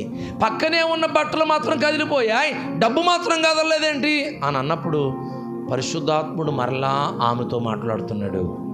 నేను నిన్ను ఆగు అని చెప్పిన టైము దొంగ బీరువా బద్దలు కొట్టిన టైం కూడా ఒకటే. నువ్వు అక్కడ మోకరించి చేతులు పైకెత్తావు, ఇతని కన్నులకు నేను మబ్బు కలిగించేశాను కనుక అన్నీ కదిపేశాడు, కానీ ఆ డబ్బు అతనికి కనబడలేదు. హల్లెలూయా, హల్లెలూయా. ఈ సంగతి తన భర్తకు తెలిసేసరికి ఆశ్చర్యపోయి గబగబా తర్వాత కోటానికి వెళ్ళిపోయి చోగారి దగ్గరికి వెళ్ళి సాక్ష్యం చెప్పి మారు మనసు పొంది బాప్తిసం పొందాడేటండి. అది పరిశుద్ధాత్ముడి చేత నడిపించబడటం అంటే. తన భర్త రక్షించబడ్డాడు, డబ్బులు పోలేదు, భర్త రక్షించబడ్డాడు. ఈమె వెంటనే దేవుని ఆత్మస్వరానికి లోబడి నడి రోడ్డు మీద వేసింది మోకాళ్ళు. నడి రోడ్డు మీద మోకాళ్ళు వేస్తారండి ఎవరన్నా? ఆమె దేవుని ఆత్మతో నడిపించబడుతుంది కనుక ఏ స్పాట్లో ప్రార్థన చేయాలో ఆమెకు అర్థమైపోయింది. కొన్నిసార్లు అండి మనుషులు ప్రేరేపణలకే మనం బందీలమైపోతాం. కులాలు, గోత్రాలు, వారి యొక్క ప్రేరేపణలకు, వాళ్ళు ఒత్తిళ్ళకి మనం బందీ అయిపోతాం. కానీ పరిశుద్ధాత్ముడిని మాత్రం దొక్కిపెట్టేస్తాం. ఆయన ప్రార్థన చేయమన్న గడియలో ప్రార్థన చేయం. అది దేవుని ఆత్మతో నడిపించబడటం ఎట్లాగవుతుంది? పరిశుద్ధాత్ముడి చేత నడిపించబడితే మన ఇంట్లో పిల్లలకి విగ్రహారాధన పెళ్ళిళ్ళు, దెయ్యాల గుళ్ళో పెళ్ళిళ్ళు చేసి నిజంగానండి పరిశుద్ధాత్ముడు అండి పెళ్ళి ఎలా చేశాడంటండి, అయ్యి బాబోయ్, పరిశుద్ధాత్ముడు పెళ్ళి అక్కడ తీసుకెళ్ళి చేస్తాడండి. పరిశుద్ధాత్ముడు అండి ఇల్లు ఎలా కట్టాడంటే ముహూర్తం పెట్టి ఓపెన్ చేస్తాడండి పరిశుద్ధాత్ముడు. ఇలా చెప్పుకుంటూ పోతే చాలా సంగతులు ఉన్నాయి. సంఘానికి ఏమర్థం కావాలంటే పరిశుద్ధాత్ముని చేత నడిపించబడటం ఎట్లాగనేది అర్థం కావాలి. ఆది అపోస్తులు దేవుని ఆత్మ చేత నడిపించబడుతూ సువార్తను ప్రకటిస్తూ రోగులను స్వస్థపరుస్తూ సంఘానికి వెలుపట ఉన్న వారికి సాక్షులుగా జీవిస్తూ అన్య జనాంగం వీళ్ళ నడవడిక చూసి మారుమనసు పొందేస్తున్నారు, వీళ్ళ ప్రవర్తన చూసి మారుమనసు పొందుతున్నారు, వీళ్ళ విధానం చూసి మారుమనసు పొందేస్తున్నారు, వీళ్ళ పద్ధతులు చూసి మారుమనసు పొందుతున్నారు. ఎందుకు? వారు దేవుని ఆత్మతో నడిపించబడుతున్నారు. ఒక్క మాట చెప్పనా, అన్య భాషలు మాట్లాడి, ప్రవచనాలు మాట్లాడి, పరిశుద్ధాత్మను పొంది నడిపించబడుతున్నాం కదా. మన నడవడిక చూసి ఎవరైనా యేసయ్యను అంగీకరించారా? ఎందుకు? పరిశుద్ధాత్మ దేవుని యొక్క అభిషేకం మనకు అవసరమో తెలుసా? ప్రజలను యేసయ్య వైపుకు తీసుకురావడానికి, మన కుటుంబాలను యేసయ్య దగ్గరికి నడిపించడానికి, పేదలకు సువార్త ప్రకటించడానికి ఆయన నన్ను అభిషేకించను. మనల్ని పరిశుద్ధాత్ముడు అభిషేకించేదే ఎందుకు? దేవునిని ఎరుగని మన కుటుంబీకులను దేవుడి దగ్గరికి నడిపించడానికి. ఇంకా ఎందుకు? పరిశుద్ధాత్మ ఆనందం అంటే పరలోకపు ఆనందం. అది గ్రేట్ ఎక్స్పీరియన్స్ అన్నది, అది గొప్ప అద్భుతమైన అనుభవం. అది ఆట కాదు. ఈరోజు క్రైస్తవ సంఘం ఒక మాట చెప్పాలంటే పరిశుద్ధాత్ముడి శక్తి చేత ఆట ఆడుకుంటుందండి. ఎవరికి నచ్చినట్లుగా వాళ్ళు మాట్లాడుతూ ఉన్నారు. అసలు పరిశుద్ధాత్ముడు ఎందుకు ఈ లోకానికి వచ్చాడు? ఆయన ఆది కాండం 1వ వచనం నుంచి ప్రకటన గ్రంథం ముగింపు వచనం వరకు పరిశుద్ధాత్మ దేవుని ప్రయాణం ఉందండి. ఆయన ప్రయాణించాడు, ఒక్కొక్క వాహనాన్ని వాడుకొని ప్రయాణించాడండి ఆయన. హల్లెలూయా, హల్లెలూయా. ఒక్కొక్క వాహనాన్ని వాడుకున్నాడు. ఆయన వాహనం అంటే ఆయన సేవకులు. మోషే అనే వాహనాన్ని వాడుకొని ఇశ్రాయేలీయులందరినీ ఐగుప్తు చెరలో నుంచి కనానుకు నడిపించాడు, పొలిమేరలు నడిపించాడు. అక్కడి నుంచి మళ్ళీ బండి మార్చాడండి ఆయన. జంక్షన్ నుంచి బండి మారాలి. అక్కడతో ఈ ఎక్స్ప్రెస్ సూపర్ ఫాస్ట్ ఆగిపోయి అక్కడి నుంచి ఎక్స్ప్రెస్ అనుకోవాలి ఇంకా యెహోషువ, అంతే కదా. మోషే సూపర్ ఫాస్ట్, యెహోషువ ఎక్స్ప్రెస్. ఈ సూపర్ ఫాస్ట్లో ఎక్స్ప్రెస్లోకి వెళ్ళిపోయారు. హల్లెలూయా. మళ్ళీ అక్కడి నుంచి పట్టాల మీద నడిపించడం మొదలుపెట్టారు. ఆయన దగ్గర మళ్ళీ పట్టాలు మారలేదు, న్యాయాధిపతులు వచ్చారు. మళ్ళీ వీళ్ళ చేతుల్లోంచి న్యాయాధిపతులు, మళ్ళీ అక్కడి నుంచి రాజులు, అక్కడి నుంచి మళ్ళీ ప్రవక్తలు, అక్కడి నుంచి మళ్ళీ అపోస్తులు. ట్రాక్ మారలేదండి ఎప్పుడు కూడా. బోగీలు మారే కానీ ట్రాక్ మాత్రం మారలే. బండి మారింది కానీ ట్రాక్ మాత్రం మారలే. పరిశుద్ధాత్మ దేవుని యొక్క నడిపింపు అంటే అట్లా ఉంటుంది. దేవుడికి మహిమ కలుగును గాక.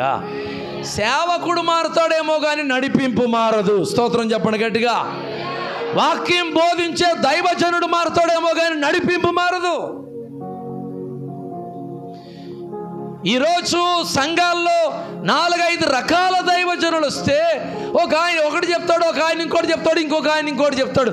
4-5 రకాలు వినేసరికి కొంతమంది మొదటి ప్రసంగానికి ఆకర్షించబడతారు, కొంతమంది రెండో ప్రసంగాన్ని, కొంతమంది మూడో ప్రసంగం, కొంతమంది 4గో ప్రసంగం.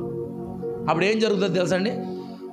ఆరాధన నడుపుతున్నారు అనుకోండి, అయ్యగారు ఓ హల్లెలూయా అని మంచి ఆరాధన జరుగుతుంది. కొంతమంది ఏమో చేతులు పైకెత్తి హల్లెలూయా అనేకే వేస్తారు, కొంతమంది ఏమో ఇలా ఉంటారు, కొంతమంది ఏమో కొంతమంది ఏమో కూర్చొని చూస్తారు. అవునా చెప్పండి? అందరూ చేతులు పైకెత్తి, అందరూ మోకాళ్ళు వేసి, అందరూ చేతులు పైకెత్తి, అందరూ ఒకే ఆరాధనలో ఎక్కిపించడం. ఎవరో ఒకరు కూర్చోవడమో, నిలబడమో, ఒకరు జారబడ్డమో, ఒకరు మౌనంగా ఉండడమో, ఒకరు చప్పట్లు కొట్టకుండా, ఒకరు మాట్లాడకుండా, అమ్మా చప్పట్లు కొట్టండి, ఆరాధన చేసుకుందామని నిలబెట్టి హల్లెలూయా యేసయ్యా యేసయ్యా 2 నిమిషాలు యేసయ్యతో మాట్లాడు, అమ్మా కొట్టు, యేసయ్యా యేసయ్యా, అమ్మా చప్పట్లు కొట్టు, యేసయ్యా యేసయ్యా. ప్రభు అనుకుంటాడు, ఈ నన్ను కొట్టమంటున్నాడా, సంఘాన్ని కొట్టమంటున్నాడా అనుకుంటాడు ఆయన. ఆరాధన మొదలుపెట్టి ఎన్నిసార్లు యేసయ్యతో మాట్లాడతాడు పాస్టర్ గారు, ఎన్నిసార్లు సంఘంతో మాట్లాడతాడు? అసలు అది ఆరాధన, అది ప్రసంగమా? ఎంత కన్ఫ్యూజ్ అయిపోతామండి. ఎందుకు అలా చేయవలసి వస్తుందంటే, సంఘములో ఉన్న వాళ్ళందరూ ఏకీభవించట్లేదు కనుక, అమ్మా చప్పట్లు కొట్టండి, అందరూ చేతులు పైకెత్తండి, అమ్మా నోరు తెరవండి అని అనవలసి వస్తుంది. ఇప్పుడు అన్నం పెట్టిన తర్వాత ఒకసారి ఆగండి, ఇంకొకసారి ఆగండి, ఇంకొకసారి ఆగండి అని అన్నిసార్లు ఆపుతున్నాం అనుకోండి, అన్నం తినేవాడిని ఎలా ఉంటుంది చెప్పండి? ఆరాధించడం అంటే ఏంటో తెలుసా మీకు? యేసయ్యకు అన్నం పెట్టడమే, యేసయ్యకు ఆహారం పెట్టడమే. హల్లెలూయా! యేసయ్యకు ఆహారం పెట్టడమే ఆరాధించడం అంటే. హల్లెలూయా హల్లెలూయా! అన్నం పెట్టినప్పుడు వడ్డించి తినండి తినండి తినండి తినండి అని వడ్డించాలి తప్ప ఒకసారి ఆగు, అప్పుడే కాదు, ఒకసారి ఆగు, ఒకసారి ఆగు అంటే ఎలా ఉంటుంది అది? ఎందుకు ఈ భిన్నమైనటువంటి పద్ధతులు వచ్చాయి? భిన్నమైనటువంటి బోధలు నడుస్తున్నాయి కాబట్టి అందరూ పరిశుద్ధాత్ముడు గురించి మాట్లాడరు, అందరూ యేసయ్యను ఆరాధించాలని మాట్లాడరు, అందరూ విశ్వాసంలో స్థిరపరచబడాలని మాట్లాడరు. ప్రసంగాల ద్వారా ఎవరి ధోరణి వాళ్ళు చూపించడానికి ప్రయత్నం చేస్తారు. నలుగురు పాస్టర్ గారులు వచ్చారనుకుని వాక్యం చెప్తాకి దొరికిందిరా నాకు సమయం, ఇక చూసుకోండి అని చెప్పి ప్రసంగము ద్వారా ఆయన వ్యక్తిగత విషయాలు, ఆయన గొడవంతా చెప్పుకోవడానికి ప్రయత్నం చేస్తారు. సేవ ఎంత ఘోరమైన స్థితుల్లోకి వెళ్ళిపోయింది. దెబ్బతినేది ఎవరో తెలుసండి? సంఘం, క్రీస్తు సంఘం, యేసయ్య సంఘం, ఆయన వధువు సంఘం. పెండ్లి కుమారుడు దగ్గరికి వచ్చేస్తున్నాడు, పెండ్లి టైం దగ్గరికి వచ్చేసింది, వధువు ఇంకా రెడీ అవ్వలేదు. పెండ్లి దగ్గరకు వచ్చేసింది, టైం అయిపోయింది, పెండ్లి కుమారుడు మధ్యాకాశంలోకి వచ్చి పిలుస్తున్నాడు, కానీ పెండ్లి కుమార్తె ఇంకా రెడీ అవ్వలే. కారణం ఏంటంటే ఒకటి రెడీ చేస్తున్నారా, అది కాదు అని తీసేస్తున్నాడు, ఒకడు వచ్చి మళ్ళీ ఇంకొకటి పెడుతున్నాడు. అబ్బే అది కాదు, పెళ్లి కూతురు రెడీ చేస్తా ఫైనల్కి వచ్చేసారు అనుకోండి, ఈ లోపల వాళ్ళ మేనత్ వచ్చి ఏం తెలుసు నీకు తెయ్ అని చెప్పి మొత్తం జుట్టంతా లాగిపడేసి మళ్ళీ మొదటి నుంచి మొదలెట్టింది అనుకోండి. సరిగ్గా సగం అయిన తర్వాత వాళ్ళ అక్కొచ్చి మాకు చేత కదా, మేము ఎవరో లేమా ఇక్కడ అని చెప్పి మళ్ళీ జుట్టు లాగిపడేసి మళ్ళీ మళ్ళీ మొదలెట్టింది అనుకోండి. ఇవి ఏం జరుగుద్ది తెలిసి చెప్పనా? ఉన్న జుట్టు ఊడిపోతుంది. తర్వాత ఈ పెండ్లి కుమారుడు టైం దగ్గరికి వచ్చేస్తుంది. చివరికి ఇప్పుడు సంఘం పరిస్థితి అలాగే ఉంది. కారణం ఏంటంటే ఒక ఆయన వచ్చి ఒక రకంగా అలంకరిస్తాడు సంఘాన్ని. ఎవరు చెప్పారు మీకు, తప్పు బాధ, అది పక్క తీసేయండి అని చెప్పి మళ్ళీ కొత్తగా మొదలెడతాడు. ఎవరు చెప్పారు, అది కాదు అని మళ్ళీ ఇంకొక ఆయన కొత్తగా మొదలు పెడతాడు. సేమ్ సంఘం ఇదే పరిస్థితుల్లో ఉందండి ఈరోజు. 20 సంవత్సరాలు ఆ దైవజనుడు ఒక రకంగా ముస్తాబు చేసి అమ్మా పెళ్లి కుమారుడు వచ్చేస్తున్నాడు, పెళ్లి టైం అయిపోయింది, వధువా రెడీగా ఉండు, ఏ టైంలోనైనా సరే భజంత్రీలు మోగుతాయి, అప్పుడు నువ్వు అక్కడికి వెళ్ళిపోవాలి అంటే బోర మోగుద్ది, అప్పటికి వెళ్ళిపోవాలని రెడీ చేస్తే ఈ లోపల ఇంకొకడు వచ్చి పరిశుద్ధాత్ముడు నాకు ప్రత్యేకమైనటువంటిది ఇచ్చాడు అని చెప్పి అవన్నీ పీకేసి మళ్ళీ మొదలెడుతున్నాడు. 20 సంవత్సరాల అనుభవాలన్నీ కోల్పోయి మళ్ళీ కొత్త బోధ. ఎన్ని వందల సంఘాలు ఉన్నాయండి ఇలాంటి పరిస్థితుల్లో. పెళ్లి టైం అయిపోతుంటే చివరికి పెళ్ళికి వెళ్ళి టైంకి జుట్టు ఎగరేసుకుంటూ వెళ్ళాలి, చీర కూడా సరిగ్గా గిరగిరగిర చుట్టూ వేసుకుని గబగబా వెళ్ళిపోతూ ఉంటే ఎక్కడికి వెళ్తున్నామమ్మా? పెళ్ళికి వెళ్తున్నాను, చేసుకోవడానికా చూడడానికా? అప్పుడు పెండ్లి కుమారుడు అంటాడు, నీవెవరువో నాకు. ఆ పరిస్థితుల్లోకి వచ్చేస్తుందేమో సంఘం. అందుకే పరిశుద్ధాత్మ దేవుడు మనందరికీ ప్రధానమైన బోధకుడు. హల్లెలూయా. నీవు పరిశుద్ధాత్మ చేత నింపబడితే ఆయన నిన్ను నడిపిస్తాడు. ఆయన నిన్ను నడిపిస్తాడు. హల్లెలూయా. తాకబడి నింపబడితే నడిపించబడతాడు. అన్నం తినేసినోడు, కడుపు నిండా నీళ్ళు తాగేసినోడికి ఏం చేస్తారు చెప్పండి? ఇంకెవరైనా చెయ్యడం నడిపించాలండి?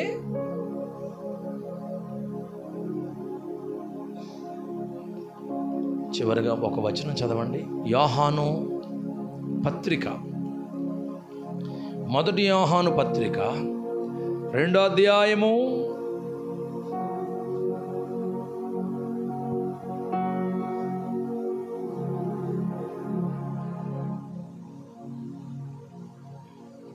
20వ వచనం. అయితే మీరు పరిశుద్ధుని వలన అభిషేకము పొందినవారు గనుక సమస్తమును ఎరుగుదురు. 2 చేతులు పైకెత్తి ప్రభువుకు స్తోత్రం చెప్పండి. 27వ వాక్యం కూడా చదవండి. అయితే ఆయన వలన మీరు పొందిన అభిషేకము మీలో నిలుచుచున్నది గనుక ఎవడును మీకు బోధింపనక్కరలేదు. ఆయన ఇచ్చిన అభిషేకము సత్యమే గాని అబద్ధము కాదు.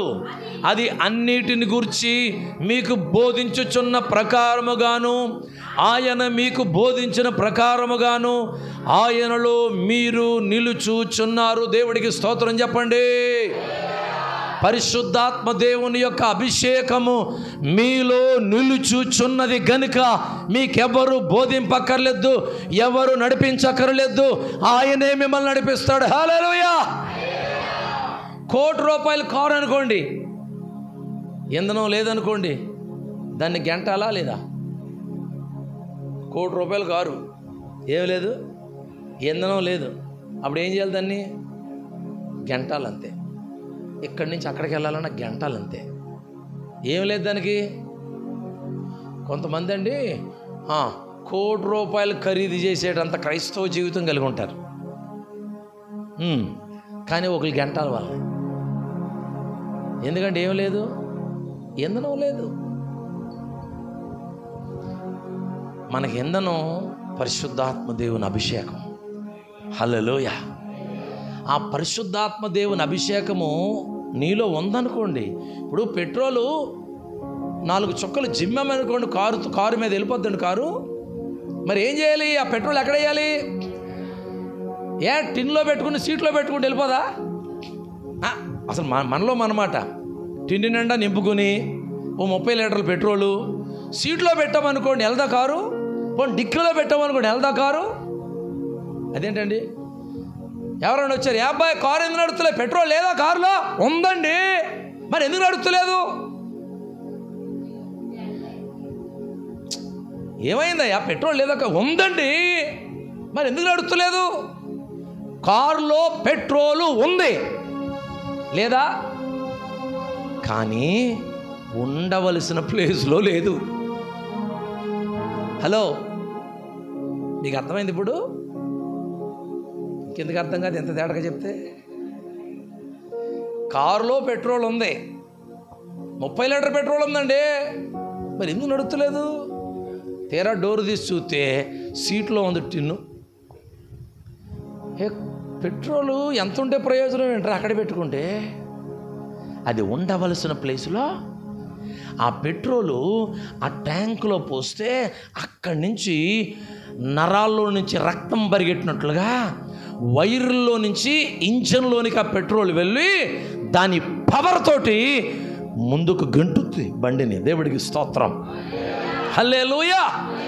ఇప్పుడు పరిశుద్ధాత్ముని శక్తి కూడా మన గుండెల్లో, మన జీవితంలో, మన ఆత్మలోనికి దిగువచ్చేస్తే ఆ పరిశుద్ధాత్ముని శక్తి మన జీవితాల్లో నరనరాల్లోనికి వెళ్ళి ఎలా మాట్లాడాలో, ఎలా పాడాలో, ఎలా ఎగరాలో, ఏం చెయ్యాలో ఇవన్నీ చేపిస్తుందండి పరిశుద్ధాత్ముడి శక్తి. ఉండవలసిన ప్లేసులో ఉండాలి. హల్లెలూయా. అంతే తప్ప ఏదైనా నాకు తగిలిందండి, తగిలినట్టు అనిపించిందండి. నో, నిత్తంట నీళ్ళు పోసినంత మాత్రాన నీ దాహం తీరదు. నోట్లో నుంచి గొంతుకులోకి వెళ్ళాలి నీళ్లు, అప్పుడు నీ దాహం తీరుతుంది. ఏమ్మా నోరెండిపోయింది, నీళ్ళు లేవా? ఉన్నాయండి, బాటిల్ నిండా నీళ్ళు ఉన్నాయి, అక్కడే ఉన్నాయి, కానీ నీకు తాగడం తెలియదు. నీళ్ళు లేవమ్మా, నీళ్ళు ఎందుకు లేవండి? ఫిల్టర్ నీళ్ళు ఉన్నాయండి. మరి ఎందుకమ్మా గొంతు ఎండిపోయింది? ఎలాగా? తాగడం రావట్లే. మీకు పరిశుద్ధాత్మ అభిషేకము నడిపింపు లేదా? ఉందండి. పరిశుద్ధాత్మను గురించి బోధించే దైవజనులు లేడా? ఉన్నాయండి. అసలు వారం రోజులే పరిశుద్ధాత్మ నడిపింపుని గురించి కదా. మరి ఇంకెందుకమ్మా ఎండిపోయేవాళ్ళ నీవు?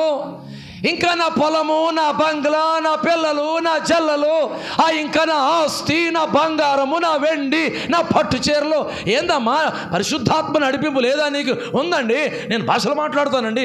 మరి ఇంటికి వెళ్ళి ఎందుకమ్మా బూతులు తిడతాం మీ ఆయన్ని?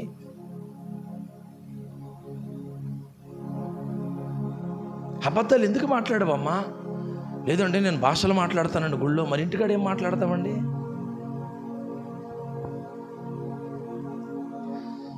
చర్చిలో స్తోత్రాలు, ఇంట్లో గాత్రాలా? పరిశుద్ధాత్ముడు అలా నడిపించడండి. హల్లెలూయా. నువ్వెక్కడున్నా యేసయ్యకు మహిమకరంగా నడిపిస్తాడు ఆయన. దేవుడికి స్తోత్రం చెప్పండి. హల్లెలూయా. బాగా పరిగెట్టేది గుర్రం, కానీ కళ్ళెం ఎవరి చేతిలో ఉంటుందండి? గుర్రం బాగా పరిగెడితే ఘనత ఎవరికి వస్తుంది తెలుసండి? ఆ గుర్రాన్ని స్వారీ చేసినోడికి వస్తుంది, గుర్రానికి రాదు. కానీ పరిగెట్టింది ఎవరు? కానీ ఆ పతాకము కానివ్వండి, ఆ గెలుపుగా కప్పు కానివ్వండి, అది ఎవరి చేతికి వెళ్తుందంటే ఆ గుర్రం మీద స్వారీ చేసినోడు చేతికి వెళ్తుంది. హల్లెలూయా. మనం గుర్రం, మనల్ని నడిపించేవాడు పరిశుద్ధాత్మ దేవుడు.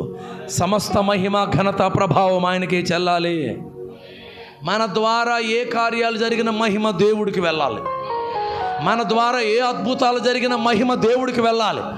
మన ద్వారా ఏ కార్యాలు జరిగిపోయినా మహిమ దేవుడికి వెళ్ళాలి.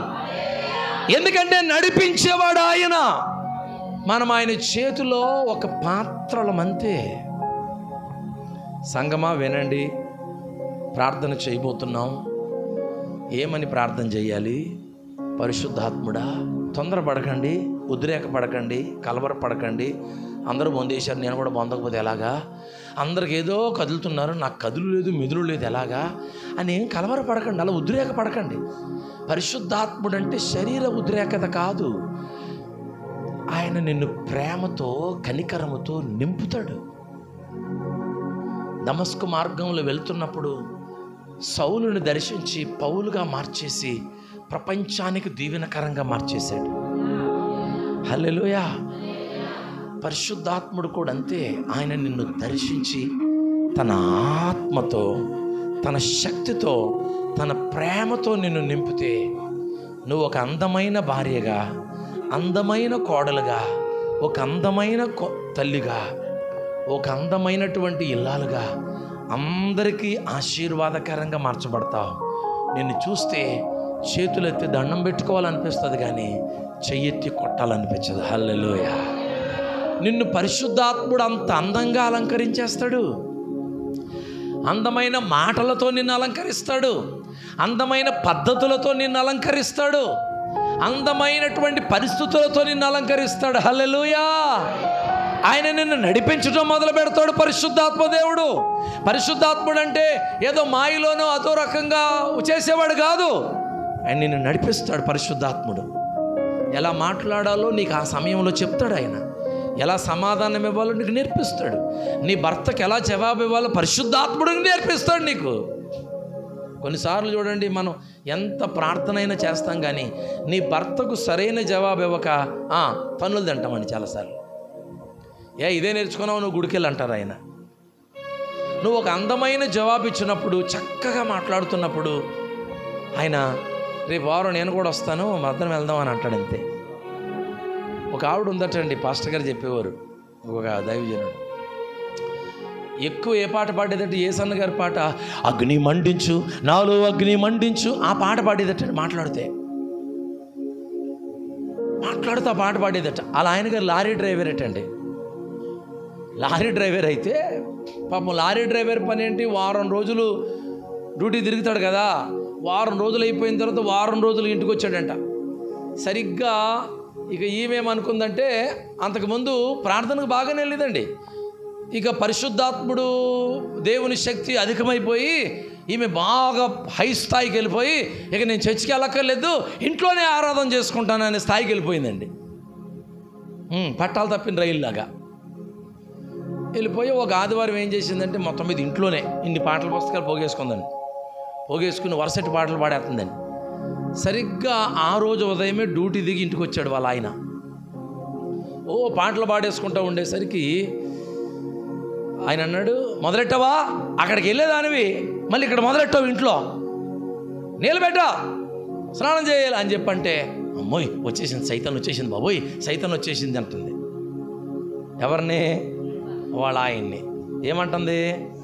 సైతాన్ వచ్చేసింది అంటుంది. భక్తురాలు వారం రోజులు డ్యూటీ చేసి ఇంటికి వచ్చాడండి. అప్పుడు సైతాన్ వచ్చేసిందని చెప్పేసి వెళ్ళి స్టవ్ వెలిగించి నీళ్ళు పెట్టేసిందండి. పెట్టేసి మళ్ళీ వచ్చి రెండో పాట తీసి పాడేస్తుంది.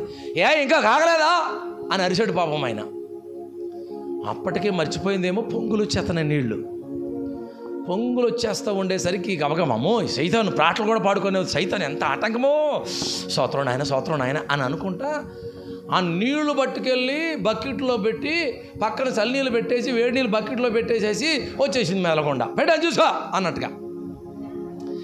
ఈయన పాపం గబగబా వెళ్ళి రెండు కలిపి వచ్చిందేమనుకుని అసలే లారీ మీదేమో వేడెక్కువైపోయి సెంటర్ ఖాళీ అయిపోయింది. ఆయనకి బట్ట ఖాళీ అయిపోయి చుట్టూ ఉన్న ఎంటుకలు మధ్యలో ఎంటుకెళ్ళావు.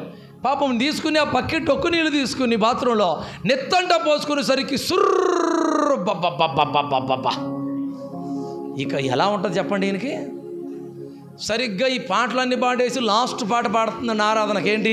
అగ్ని మండించు, నాలో అగ్ని మండించు. లాస్ట్ పాట పాడుతూ ఉండేసరికి ఈయనకి కోపం వచ్చిందేమో.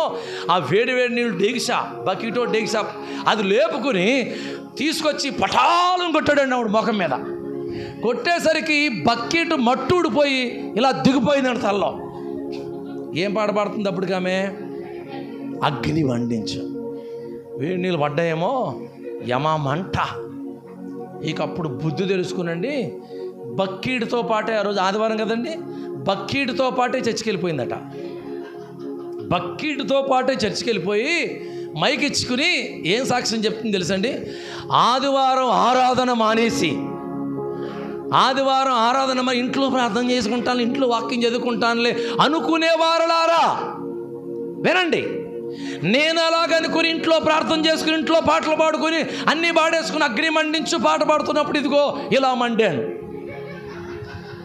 కనుక మీరు పొరపాటున ఎవ్వరు ఆదివారం ఆరాధన మానేసి ఇంట్లో ప్రార్థన చేసుకుంటానులే అని అనుకోమాకండి అని చెప్పి సాక్ష్యం చెప్పి వచ్చి కూర్చుందంట మెదలకుండా.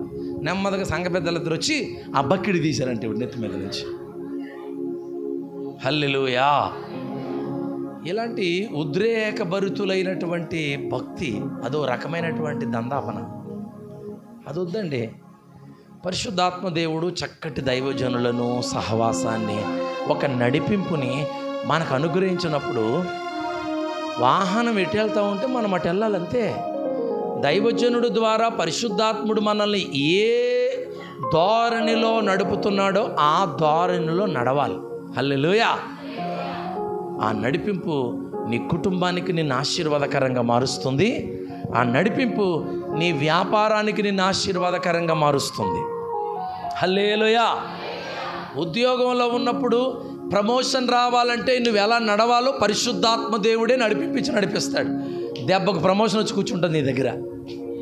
వ్యాపారంలో వెళ్తున్నప్పుడు పరిశుద్ధాత్మ దేవుడు నీకు నడిపిస్తాడు. పెట్టుబడి పెట్టాలా వద్దా, చెయ్యాలా వద్దా అని ఆత్మ నడిపిస్తాడు పరిశుద్ధాత్ముడు. అప్పుడు నీకు ఆలోచన వస్తుంది, పెట్టుబడి పెడతావు, అంతే 10 అంతలు నీ దగ్గరకు వచ్చి కూర్చుంటుంది. నీవు కుటుంబాన్ని నడుపుకుంటున్నప్పుడు పరిశుద్ధాత్ముడు నడిపిస్తాడు. నీ బిడ్డతో ఇప్పుడు ఎలా మాట్లాడాలి, నీ అత్తతో ఎలా మాట్లాడాలి, నీ భర్తతో ఎలా మాట్లాడాలో ఆయన నడిపిస్తే మృదువైన మాట క్రోధమును చల్లార్చును, నొప్పించు మాట. ఆ మృదువైన మాట నీ నోటిలో నుంచి పలికించేదే పరిశుద్ధాత్మ దేవుడు. హల్లెలూయా.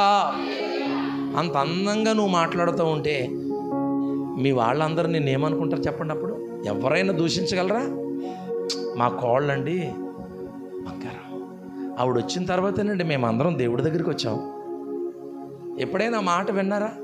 మా కోళ్ళు వచ్చాకనండి ఉపవాస ప్రార్థన అంటే ఏంటో నేర్చుకున్నాం, చర్చికి వెళ్ళటం అంటే ఏంటో నేర్చుకున్నాం, వాక్యం వినడం అంటే ఏంటో నేర్చుకున్నాం. అంతకుముందు మాకు ఇవన్నీ ఏమి లేవండి. మా కోళ్ళు వచ్చిన వాళ్ళ దగ్గర నుంచి అండి ప్రార్థన, ఉపవాసం, కోటాలు, సేవకుల్ని ప్రేమించడం ఇవన్నీ నేర్చుకున్నామండి మా కోళ్ళు వచ్చిన తర్వాత అండి అని ఎప్పుడైనా ఎక్కడైనా ఎవరైనా పలకటం వింటున్నామండి మనం.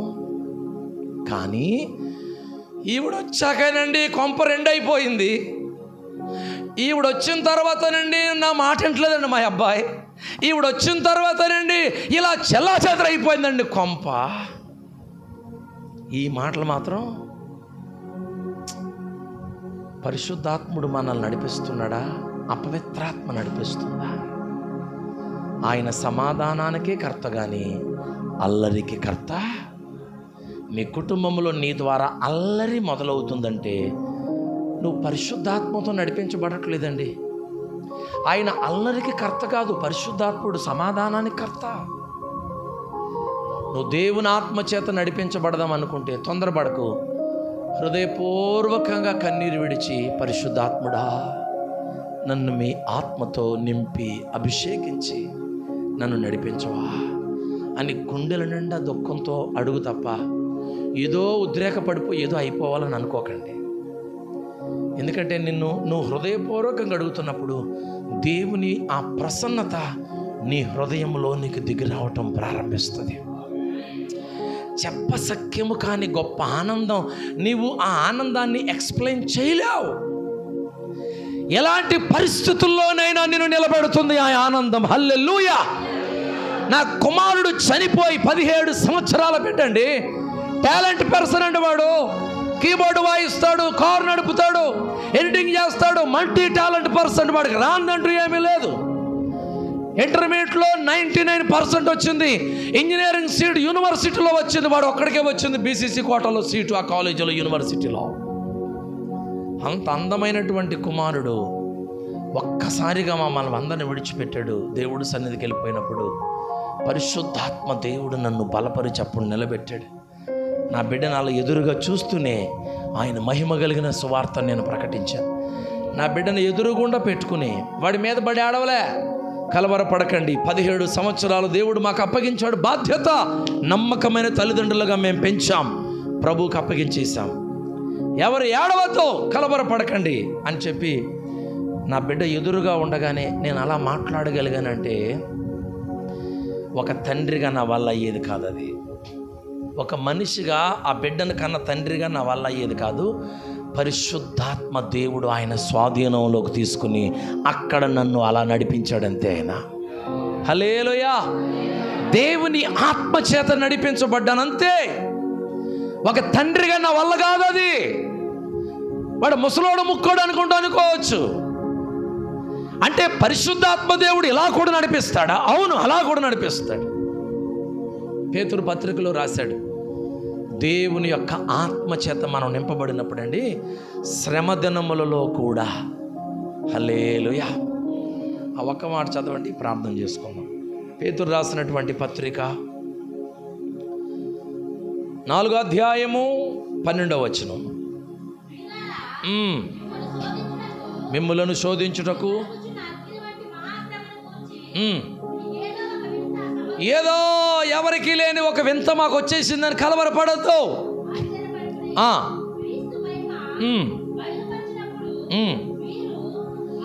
క్రీస్తు మహిమ బయలుపరచబడినప్పుడు మీరు మహానందముతో సంతోషించు నిమిత్తము ఆయన శ్రమలలో మీరు పాలువారై ఉన్నంతగా సంతోషించండి. 14వ వచనం అందరూ మనసు పెట్టి చూడాలి. క్రీస్తు నామము నిమిత్తము మీరు నిందల పాలైన ఎడల మహిమా స్వరూపి అయిన ఆత్మ అనగా దేవుని ఆత్మ మీ మీద నిలుచుచున్నాడు గనుక మీరు ధన్యులు. చప్పట్లు కొట్టండి గట్టిగా. మీరు నిందల పాలైన ఎడల, శ్రమల పాలైన ఎడల, అవమాన పాలైపోయిన ఎడల డోంట్ కేర్, కలవరపడకండి. ఎందుకో తెలుసా? మహిమా స్వరూపి అయిన ఆత్మ అనగా దేవుని ఆత్మ మీ మీద నిలుచుచున్నాడు గనుక మీరు ధన్యులు. అంటే మనం శ్రమల పాలైపోయినప్పుడు కూడా, నిందల పాలైపోయినప్పుడు, కలవరపడుతున్నప్పుడు కూడా పరిశుద్ధాత్ముడు మన మీద నిలిచి ఉన్నాడు గనుక మనం ధన్యులం. ఇతరుల వల్లే దుఃఖపడకుండా, ఇతరుల వల్ల కలవరపడకుండా, అన్యజనుల వల్లే బెంబేలెత్తిపోకుండా మనల్ని క్రీస్తు బిడ్డలుగా నిలవబెట్టి లోకానికి చూపిస్తాడు పరిశుద్ధాత్ముడు. అది పరిశుద్ధాత్మ కార్యాలంటే.